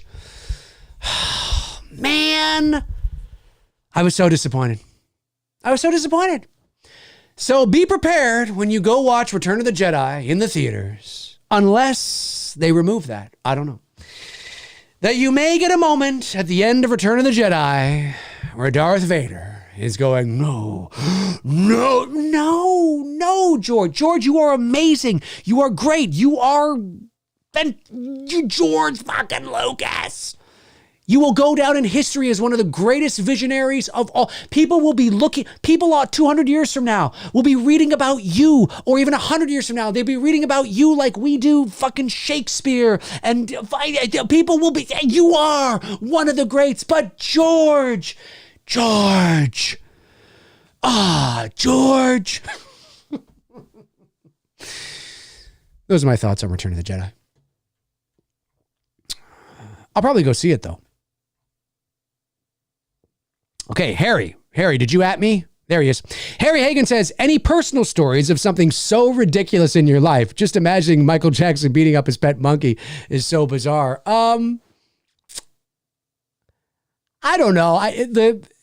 Look, I mean, there definitely is. But off the top of my head, I remember when I was taking the train, I was about 13 or 14 years old, and I was taking the train from Ottawa to Toronto. Now, for my American friends that have no idea of the geographical sort of image of that, Toronto, of course, is on the shores of Lake Ontario, about an hour from Buffalo. Ottawa, which is our nation's capital, is about a 4.5, 5 hour drive northeast. Okay, it's on the border of the province of Quebec. Okay, so it kind of like, trying to get this back to front here. So like Toronto's down here on the shores of Lake Ontario, and Ottawa is, it'd be this way. Ottawa's like up here, or kind of like over here, or whatever. Anyway, you can look at a map. And taking the train, of course, is faster than driving because obviously, there's no traffic right there. But anyways, I was on a train. I was coming from Ottawa to Toronto because I was born in Toronto, but when I was 10 years old, I moved to Ottawa to live with my dad. That's where I grew up. That's where I went to high school. When I was coming back to the Toronto area to spend Christmas, I think, with my mother, I was a teenager. And at that time, now I think you have to pay for your food, like on planes. Like on planes, you didn't used to pay for it. And on trains, the same thing. Now you got to pay for everything. But at least food. I think drinks might be still free. But anyway, so I'm on the train and I ask for a bologna sandwich or ham and cheese. And I couldn't get the bag open. I'm trying to get the bag open. I'm doing this. And I couldn't get the bag open. And then I finally pull with all my might. And it's kind of not like beating up a chimpanzee, but or a monkey, but it's just a funny story. I rip it open. The bun and the meat and the cheese all separate, and the bun flies like 5 rows ahead of me and bounces off some guy's head. True story. The cheese lands on my lap, and the ham lands on the guy's lap across the aisle. And I'm like, oh my God. Now he knew the guy that got hit in the head with the bun, and it's funny because it hit him in the head with the bun, but he was kind of balding with thinning hair. So when the bun hit him in the head, it bounced off his head and I don't know where it went, but you can kind of see crumbs in the whiffs of his hair could be standing up. And that was funny. That's a funny story. I remember one of my first, and I obviously was able to get another ham and cheese sandwich. And I think one of the people from the train bought a pair of scissors to help cut it for me. But I remember one of the first jobs I ever had as a teenager was working at McDonald's. And I remember, this was New York Fries. I think I've told this story. You'll find this funny. I was working at New York Fries. The movie theater had just opened. So this is in the 90s when it was when we first got the big multiplex, with the stadium style seating. Now they're a dime a dozen. That's just your standard theater. But back in the 90s is when they first started to be built, right? Those big Coliseum type, theaters with the stadium style seating and 14 theaters in one theater, all that kind of stuff, right? So I got a job as a teenager working at New York Fries because you could go in and you could buy, you could go buy popcorn and soda and all that, but you could also go to Baskin Robbins or New York Fries or Taco Bell. And the first summer that I worked there, it was like, now you don't have to wait in line for anything. But that summer was a long line. It was new. People were like, oh, we got to go check out. It was called the Coliseum movie theater. We got to go check it out. Oh my God, I can have fucking New York Fries and ice cream while I watch a movie. Mind blowing. Whoa. You know what I mean? And so I'm working New York Fries and I'm there and somebody comes up and it was somebody who had a bit of an accent. Okay. Bit of an accent. All right. And which is fair enough. But he ordered a Coke. And because he had an accent, he said Coke, but it sounded like cock. I'm just going to be honest with you. It sounded like cock. He's like, I love a cock. And so I'm like, I'm a teenager. Okay. Give me a break. I'm a teenager. It's the 90s. And I start laughing because in my mind, I couldn't say what I was about to say because I was about to ask, what size would you like? Because when people order, what we call pop, but soda, whatever, I want to say, and what's that? And I couldn't because I started laughing and I had to walk away, and I forget the girl's name who helped me. If you ever watch, I don't know, I forget your name. But if you ever see this, thank you. She came up and took over for me to help take the order. I'm in the back with the guy who's like slicing the fries. Cause for those of you that don't know, you actually slice the potatoes, right? They're cut, and I mean, all fries are made from potatoes, but I just mean you actually kind of make them there. And I just started laughing and I just couldn't contain myself. You know what I mean? And again, not a funny story or a crazy story about beating up a chimp, but just a couple of funny stories that happened to me as a teenager. And I just started howling. You're a teenage boy. You find those things funny. And I don't know if he ever caught on to what was going on, but it's funny, man. Hey, it was funny. It was funny. So there's a few funny stories for you there. But crazy stories like, whoa, I got to think about that. Let me see here. Okay, movie chat and more, part 2, sends in £5. Thank you, Richard. Says, Mr. McRae, I'm on my knees. 3 years I've been telling you about the Ray Wise movie Dead End. Please watch the trailer for me. Begging you. I will. It's on the list, Richard. It's nothing personal. It's just that when I walk away from these shows, I'm busy, right? I got a lot of things that's going on the plate. So I will do my best to remember. And thank you for the super chat. I really appreciate that. And see, this is how busy I am. I don't even remember you saying that. That's how crazy it is. Ray Wise movie, Dead End. All right. Hey, you know what? I'm going to write it down. Let me just write it down. Okay. Dead End trailer. Okay. It's there, Richard. There it is. Dead End trailer. There it is. All right. Just so you know. Oliver Mercer sends in £5. Says, what are your thoughts regarding Daisy Ridley returning to Star Wars? I'm open, but when's it time to end it all, really? Well, like I was telling my girlfriend this past weekend, I'm a big Daisy Ridley fan. Now, when I say I'm a big Daisy Ridley, that's actually not true. I mean, I don't not like her or anything, but I just mean that I'm a big fan of her as Rey. And because I think she was one of the best things about that sequel trilogy, as disjointed as it was. And I love The Force Awakens. I do. And I like The Rise of Skywalker because I get why it is, the way it is. And The Last Jedi, I just think is a dumpster fire. But anyway, so... look, I'm not one and I'm not saying you are, Oliver, but just talking in a general sense. I understand, I do, because I can intellectualize and I understand the issues that people have with Disney, with Star Wars, with Kathleen Kennedy, and those YouTube channels you see that's literally kind of all they talk about. I can intellectualize and I can understand from a certain point of view what they're saying. I get it. I understand it. Maybe because I'm not as emotionally attached to the larger Star Wars universe. Like, again, for me, Star Wars is like the movies and that's it. I don't know if it's because I'm I've often said, I'm a linear storyteller. Maybe I'm a linear learner. Maybe I'm a linear watcher. All this bouncing around and these connected universes and all this kind of stuff. It's too much for me to keep up. So this could maybe it's because I'm not as emotionally invested into it, which is why I'm just don't care on the same levels that a lot of people do. So when I saw that Daisy Ridley was announced to come back, I was like, oh, that's kind of cool. That's fun. Whereas most people are probably like, why would you, you know what I mean? And I get it. I look at it from their point of view. I see what they're saying, where their emotional allegiance lie. I understand. But for me, I'm like, well, it makes sense. Now, you don't have to, you could fast forward 1,000 years into the future and she's dead. You don't have to do anything with her. but maybe Disney recognizes that she was the best thing or one of the best things about that sequel trilogy. So why not try to make up for it? She's good. She's good as Rey. She's a good actress. And listen, there's a lot of people that loathe the sequel trilogy, but there's a lot of people that like it. Maybe they don't have YouTube channels and they're not online with thumbnails like this.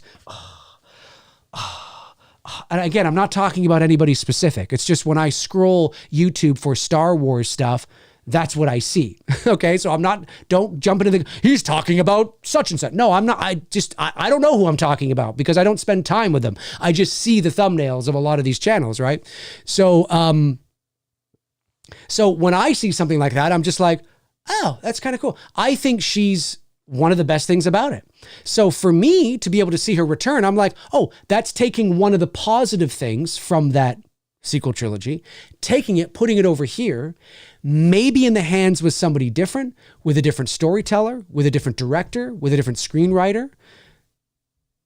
Maybe we're going to watch that movie 2 or 3 years from now and go, well, that was actually really good. You know what I mean? Maybe as crazy as it sounds, maybe it'll make some people look back at the sequel trilogy a little less harshly. Maybe. I know it's like, no. For a lot of people right now, I get that. But once upon a time, the prequel trilogy was in that state too. No, prequels, no. Then along comes the sequel trilogy and you're like, actually, you know what I mean? So, but no, I'm open to it. You know, I'm not familiar with the director. I know she doesn't have feature film experience. So that's a bit of, I don't know.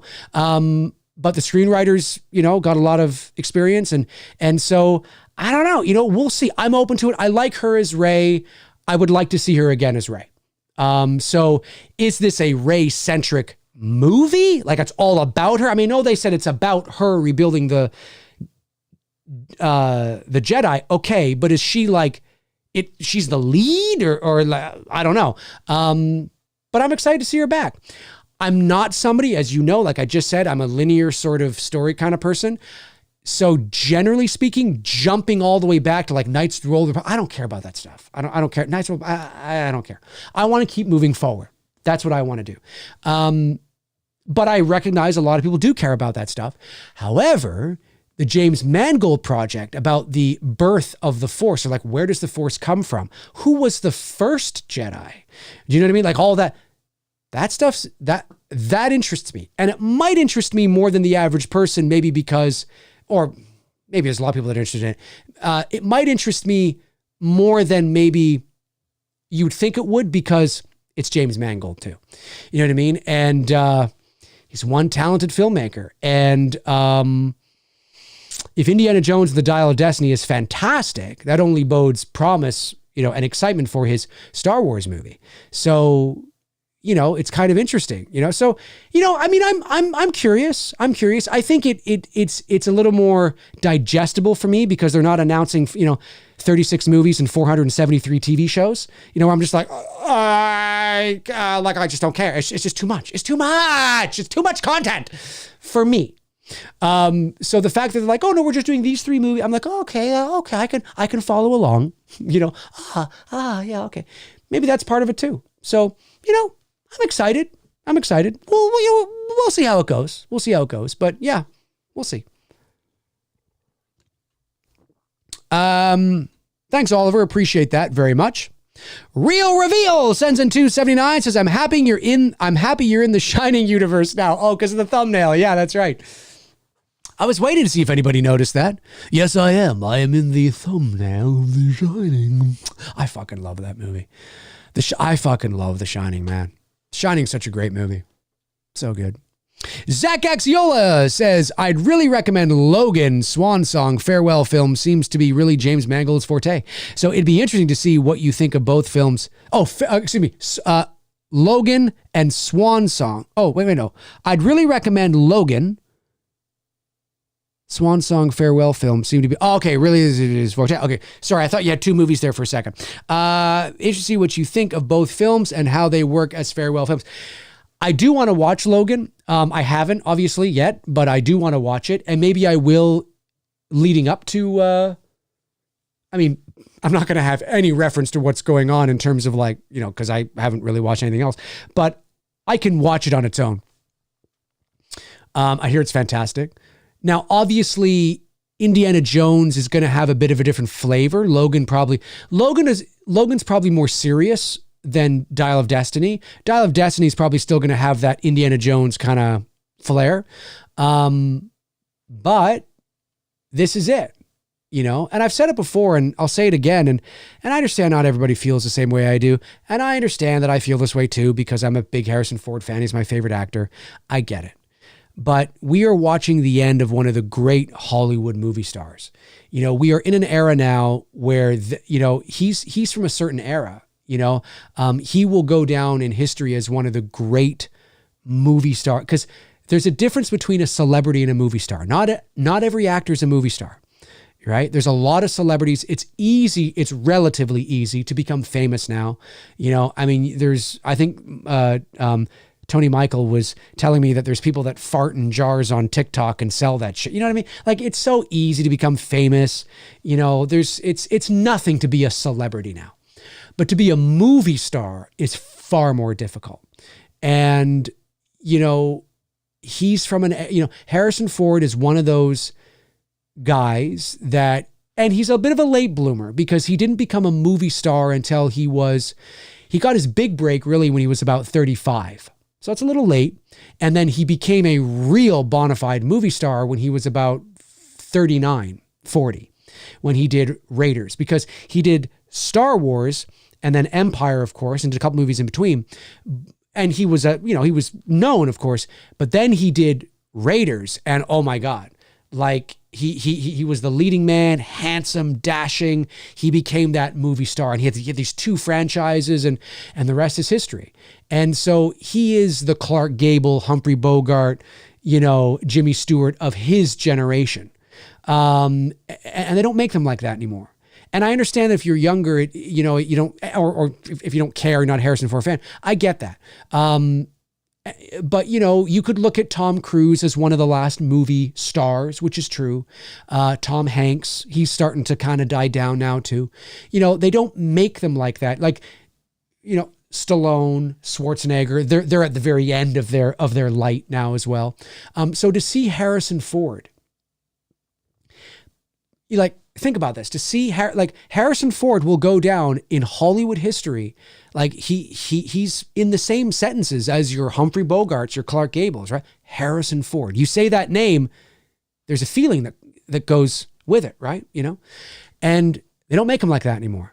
Everybody's, you know, they don't make movie stars, you know, classic leading men, like that classic archetype, you know, and he's one of the last. So to see him in this movie, he's 80 years old now, to see him return to this character, the character that made him a movie star, one of the most iconic characters in the history of motion pictures that has penetrated the pop culture zeitgeist like Rocky Balboa. Do you know what I mean? Like that's it's there. It's in the vernacular. It's there, right? To see him don that fedora one last time, it's emotional, you know, at least for me, it wouldn't surprise me if this was the last movie we see Harrison Ford do as a leading man. It wouldn't surprise me. I mean, obviously we know he's in that Marvel film, but he's not the lead in that film. And he's doing a lot of television now with 1923 and Shrinking. I'm sure he'll be in a movie again, of course. But this might be the last leading man role he ever does.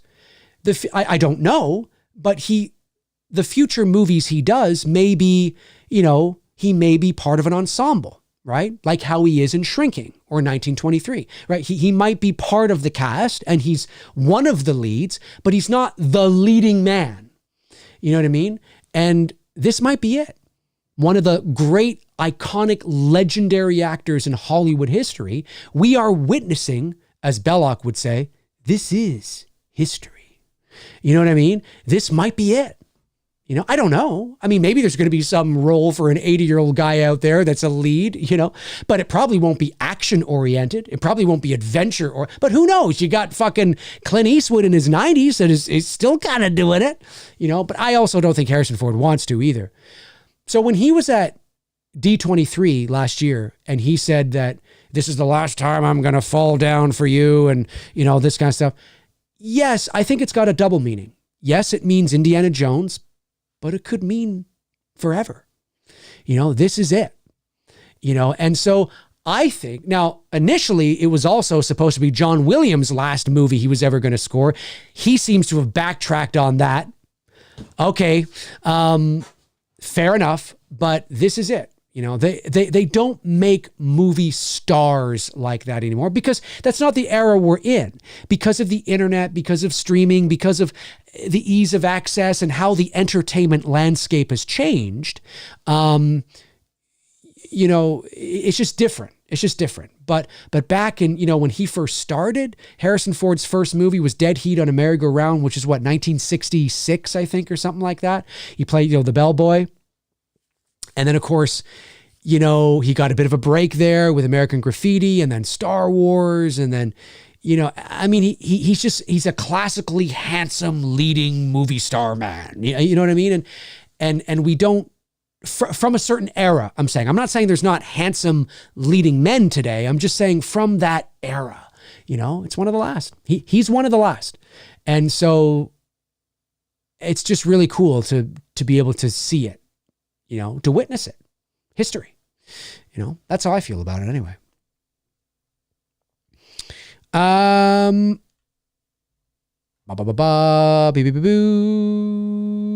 Movie Chat and More Part 2 sends in £5. Thank you, Richard. Says, as sad as it sounds, I still watch your older vids to make me laugh. Reitman rant, Halloween petition, hate mail, H8 rants never fail to cheer me up. Well, that's great, man. That's great, Richard. That is why they are there. They are there to cheer you up. They are there to cheer you up. Yeah, it's funny. I will sometimes get, I'll get a notification that I have a comment on a video from 2017, or 2018 or something like, really?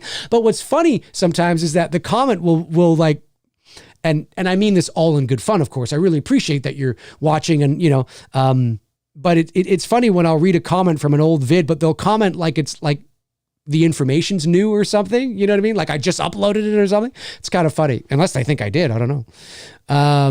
But I am very glad that it does. Horror and Coffee. Ooh, I love that. I don't like coffee, but I just like the name. Horror and Coffee says, Dave, loved your video about the 5 greatest jump scares. Thank you, man. Really appreciate that. Yeah. There's so many, isn't there? There's so many great jump scares out there that I had to be decisive and choose the 5 that choose 5 that I think exemplify and showcase what I believe makes a good jump scare. Because there's a lot of jump scares that are not very good. And there's some that are like, oh, that's good. That got me. That's good. And it's all in how it's constructed, and the expectation and the suspense and the anticipation. If you haven't checked out that video that Horror and Coffee is talking about, check it out. It's on my channel. Frank Riker. Frank Riker says pretty soon Warwick Davis will be the only old school Star Wars actor left. I know you're kind of quipping there, but you're not wrong. I mean, you got Mark Hamill's up there, Harrison Ford is up there, Anthony Daniels is up there. I mean, Billy D. Williams is up there. Yeah. Of course, Kenny Baker is dead. What's his face there? Played Chewie. He's dead. David Prowse died not too long ago. It's too bad that David Prowse and Disney couldn't let bygones be bygones. It's the reason why you never saw David Prowse, the guy who was actually in the Vader suit at a Star Wars convention. Some bad blood between him and Disney. So I hear. Daniel Harrell sends in $4.99 and says, Dave, it's been a microsecond. Yes, it has. How's it going, brother? Doing pretty well, my man. Hello from the Jersey Shore. God bless, dude. Thank you very much, man. Same to you. I hope everything down there in Jersey is rocking. Is rocking, and it's great. I haven't seen you in a while. It's great to have you back. There's a couple of people that have said hello tonight. Maybe it's because it's Monday night. I don't know. Maybe it's because they're just tuning in. I don't know. But thanks, man. I appreciate that very much. Okay, have I got all the super chats? Just want to make sure I have got all the super chats. Just want to make sure that these super chats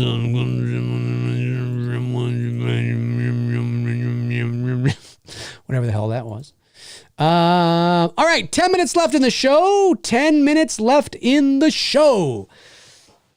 That'll bring us to 2 hours. I mean, unless somebody sends in like, $10,000 super chat. No, I'm kidding. Don't do that. You can't. Save it for Billy. Save it for Billy.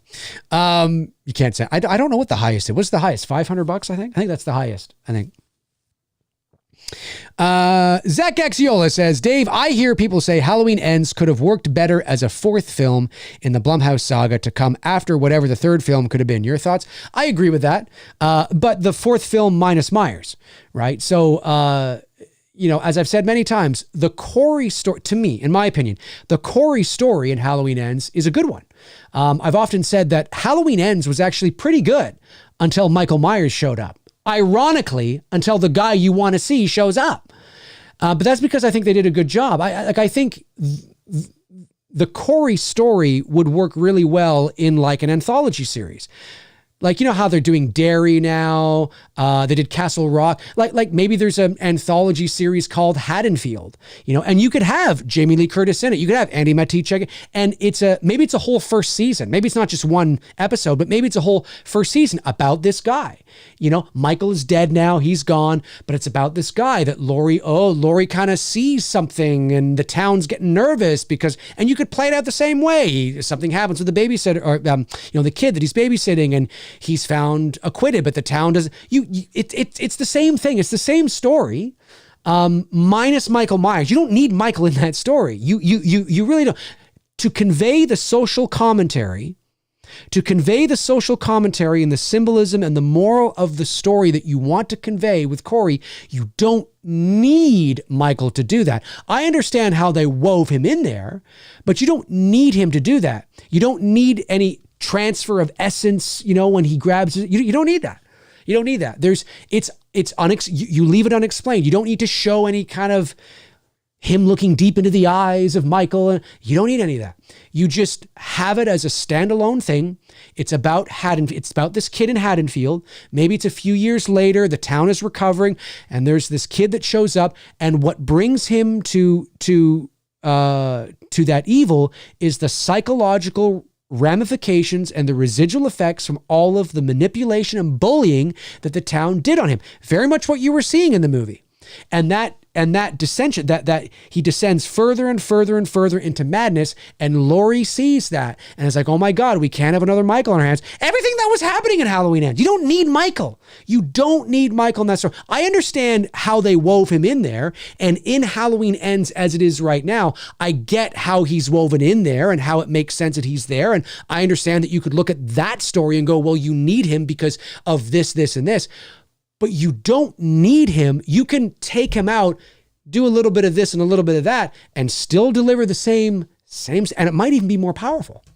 So, yeah, you could do a fourth movie, or you do a series. Make an anthology series, call it Haddonfield, and it's all about crazy and fucked up shit that happens in Haddonfield. I don't know. And that's one of the stories. The Corey Cunningham one, you know what I mean? You get Jamie Lee Curtis in there. I don't know if she'll do TV now, but you get her in there. I bet you Andy Matichek might. I don't know if she wants to return back to that character. I don't know. But, fast forward a few years and maybe. I don't know. But yeah, no, I agree with the principle of it. Absolutely. 7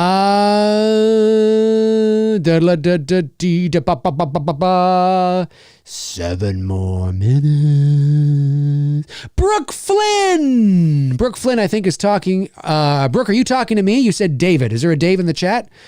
Or maybe you just said David. Did you recently hear the news? Okay, so I think you are talking to me. Did you recently hear the news that David Gordon Green had been working on a Star Wars film, but it's likely not happening now? I have not heard that. Where did you hear that? I didn't hear that. David Gordon Green? Is it because Disney saw the success of Halloween 18? I didn't hear that, Brooke. That's interesting. I'll have to look that up. I'm going to have to look that up. Look that up. Adam Carl Green says, hey, Dave. Hey, Adam. The most underrated horror movie is underrated. Okay. So we have to define underrated. I mean, we know what underrated means, but it can't be a movie that is popular that you really like, right? It's got to be a movie that is genuinely seen as unpopular, but you really like it. So the most underrated horror movie is, I don't know.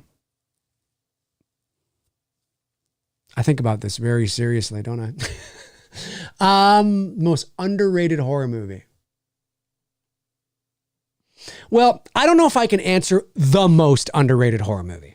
I think I might be able to answer a underrated horror movie. And I'll say, just because I recently watched it. Oh, wait a minute. Is that the one that...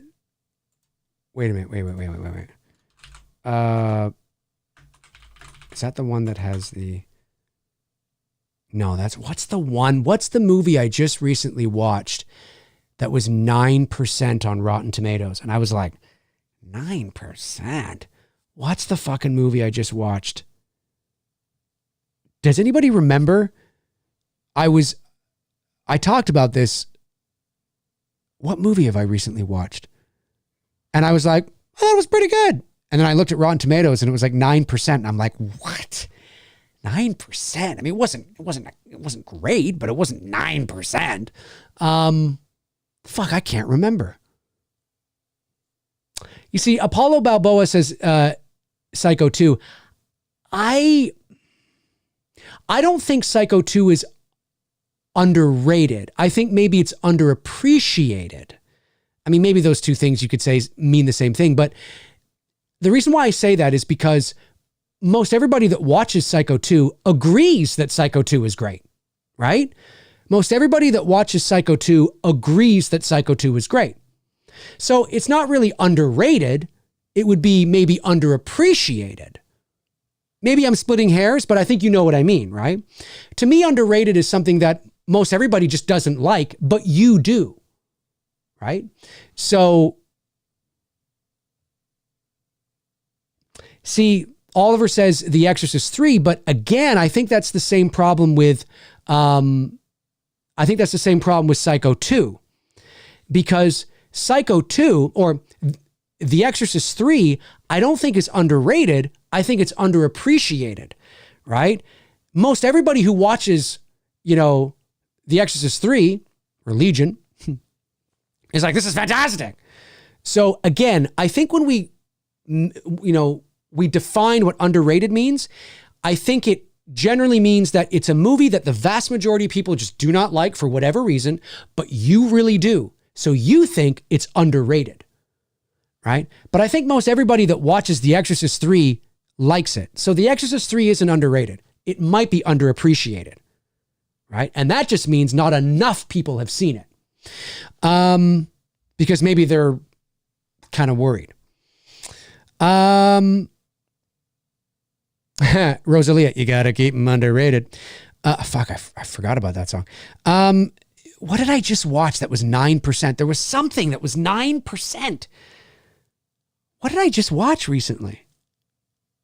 Oh, man, it was like a week or two ago. I even talked about it on this channel. Did anybody mention it? Brain Scan, no. Exorcist 3, no, that's more than that. The Fog. You know what? I'm going to give that to Brooke. The Fog, the original Fog. I'm going to give that to you, Brooke, because that's a movie that I think it's underrated, I think it's underappreciated, but I do think it's underrated as well. Yeah, that's a good one, Brooke. Yeah, you see, you're on the right track there. Yeah, because there's people that, but I think there's better examples, but that's a good one. That's a good one. This might actually make a great video. The fuck did I just watch? No, I didn't watch Killer Clowns from Outer Space. It wasn't Ginger Snaps. Oh no, you're saying maybe Ginger Snaps. That's a Canadian movie, by the way. I met the DP on that movie years ago. His name was Gavin something. I don't fucking know. What did I just watch? Oh, well, I can't just keep this thing going. Okay, well, a movie that I watched recently, this is not the 9% one, but a movie that I watched recently on Netflix was The Tall Man with Jessica Biel. And again, I don't think this is like, vastly underrated, but this is just of recent memory. It's only got 43% on Rotten Tomatoes, which I think is probably fair. I think I was expecting another movie, and then I got that movie, and I was like, oh, I actually kind of like it. I thought The Tall Man was actually all right. You know what I mean? So I probably would have given it maybe a 6.5, 7 out of 10 or something 6 maybe, 6.5. I wouldn't have given it a failing mark. So that's one that I maybe underrated. I don't know. I haven't heard too many people talk about it. It's a great question, man. I feel, what did I just watch? There's a lot of them, dude. But you know what? Hey, I think your question has been answered because obviously we've been sort of, talking about some here today anyway, which is really cool. And you got the chat room really riled up and moving too, which is awesome. So that's good. That's amazing. Okay. I didn't miss any super chats though, right? I don't think I did I? Oh, we got one from Richard here, comes in, movie chat more, sends in £5. Thanks, Richard. Says, the one that's going to hit me like a Mack truck will be Sly. I will be watching his movie since I was 5. Oh, when Sly passes.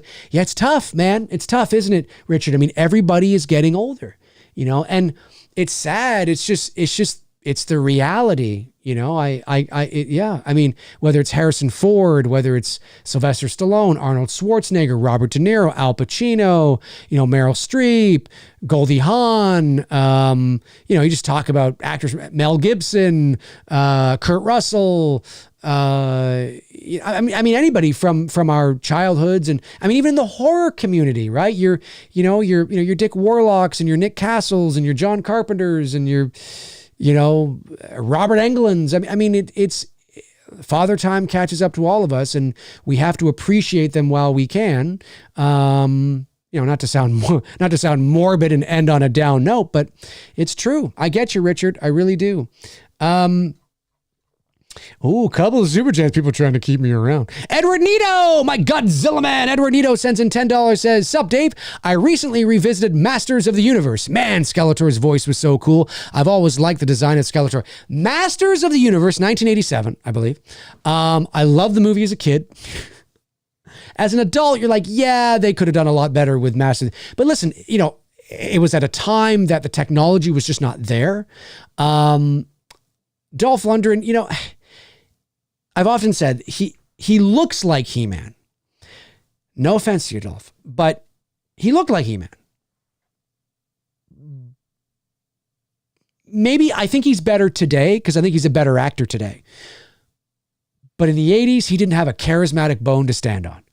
He was boring and dull. And that moment where he's like, I have the power. It's like, oh God, cringe. But you got Frank Langella as Skeletor. Oh my God. It was amazing. Now, was he like the cartoon? Hey man. No. But he's a great actor. He had presence. The design was really cool. You got Meg Foster as Evil Lynn with those fucking eyes that could burn a hole through your heart. Oh my God, Meg Foster's eyes were just... And now, because she looks older, now they're like, oh my God. Just Google Meg Foster. Oh my God. I don't know how she ended up with eyes like that. It's incredible. Her eyes are the most striking eyes I think I've ever seen. She was great as Evil Lynn. Her eyes made her look evil. Frank Langella was great as Skeletor. If you watch the end credits and you watch till the very end, there's a little post-credit scene with Skeletor coming out of the lava or whatever. And I think he's like, I'm back, or whatever he said. Anticipating a sequel. Of course, I never made one. It's fun. Look, it's not a great movie. There's a lot of corners they had to cut because they just didn't have the technology. It really should have all taken place, on Eternia and not Earth. But again, technology. They were still using matte paintings. You know what I mean? I get it. I still kind of like it because it's nostalgia and it's fun and it's warm fuzzies. You know what I mean? It's that kind of stuff. But yeah, Skeletor's design and Frank Langella as Skeletor was fantastic. And Kevin L sends in a super chat, $4.99. Thank you, Kevin. Appreciate that. Says, Dave, I think It's Me, Billy 2 will raise $1 million. If Stuckman can raise over $1 million, you can too. Well, let me first say this. I hope we do not raise $1 million. And the reason for that is because then we are running into serious problems in terms of fan film territory. So I hope we do not raise $1 million. I think the probability is vastly low and virtually, I think it's cool that you're very supportive, man. I appreciate that. But I don't think that's going to happen. No. Not for a Black Christmas fan film. Now, where we would love to raise $1 million is when we start moving into original territory, right? When we start... maybe we'll have to crowdfund some of our budget. Maybe we'll get some funding and some grants from some film programs or something, or who knows, or maybe a production company will come on board and be able to fund it for us. Who knows where we'll get our money for the original work that will be coming after It's Me, Billy Chapter 2. But yeah, if I raised $1 million for It's Me, Billy Chapter 2, I would be very scared. I'd be scared for a number of reasons. Oh my God, that's $1 million. It's not going to take us $1 million. Like it's not, we don't need $1 million. So that's a lot of perks we have to do. That's a lot of attention we're going to get. It's like, no, just give us our budget and that's good. That's good. Maybe a little bit over our budget for some contingency and that's good. Not $1 million. Yeah, I'd be scared. Holy shit. But when we launch stuff for original content, yes. 30 million, 100 million, $1 billion, 1 billion. You guys are amazing. All right. That's going to do it for this episode of Q&A. Q&A. My apologies for those of you that are just tuning in now. Unless, of course, you want to $10,000 super chat. No. Save it for the campaign. Save it for the campaign. Save it for the campaign. Donald Trump. But listen, this was fun hanging out with you guys tonight. I really appreciate it. It's Monday night. Of course, Two Dudes and Some Bullshit was canceled tonight because Tony's got some work he has to do. Shout out to Tony Michael. And thank you to all my great moderators, of course, Frank Riker, Tap of the Short, Darren Sands, Chris Baber, Cody Snyder, and Andrew Stevens. Thank you for doing what you guys do. I really appreciate it. Thank you, of course, to my great moderator. I just said that. Thank you to the super chats I meant. Thank you very much for all the super chat questions that came in today and some of those non-super chat questions that I was able to get to. I really appreciate them as well. If you want to follow... Oh, you know what was not on today? I didn't have my little bar on today. I just realized that. Where's my little bar? I know why. That's funny. I was talking about this. That little bar. I didn't have it on the entire show. I did not have this bar on. The bottom bar with my information and looking at you with my Halloween split screens. Yeah. Hey, if you want to follow me on social media and you're not already, why aren't you? I have no idea why. You can. There's my links right there. Twitter, Instagram, Facebook. All my links are in the description. Check them out and tell you. I did the whole thing. And nobody said, or maybe somebody did say something, but I didn't see it. I don't know. All my links are in the description. Check them out until your heart's content. And when your heart is content, check them out again. Folks, have a great rest of your Monday. Remember, as far as I know, Dylan's New Nightmare official trailer dropping tomorrow. Look out for it. It's Me, Billy Chapter 2 Indiegogo campaign launching 3 weeks today, Monday, May the 1st. Be a part of it. Folks, have a great rest of your night, and I will talk to you soon. Alrighty. Cheers.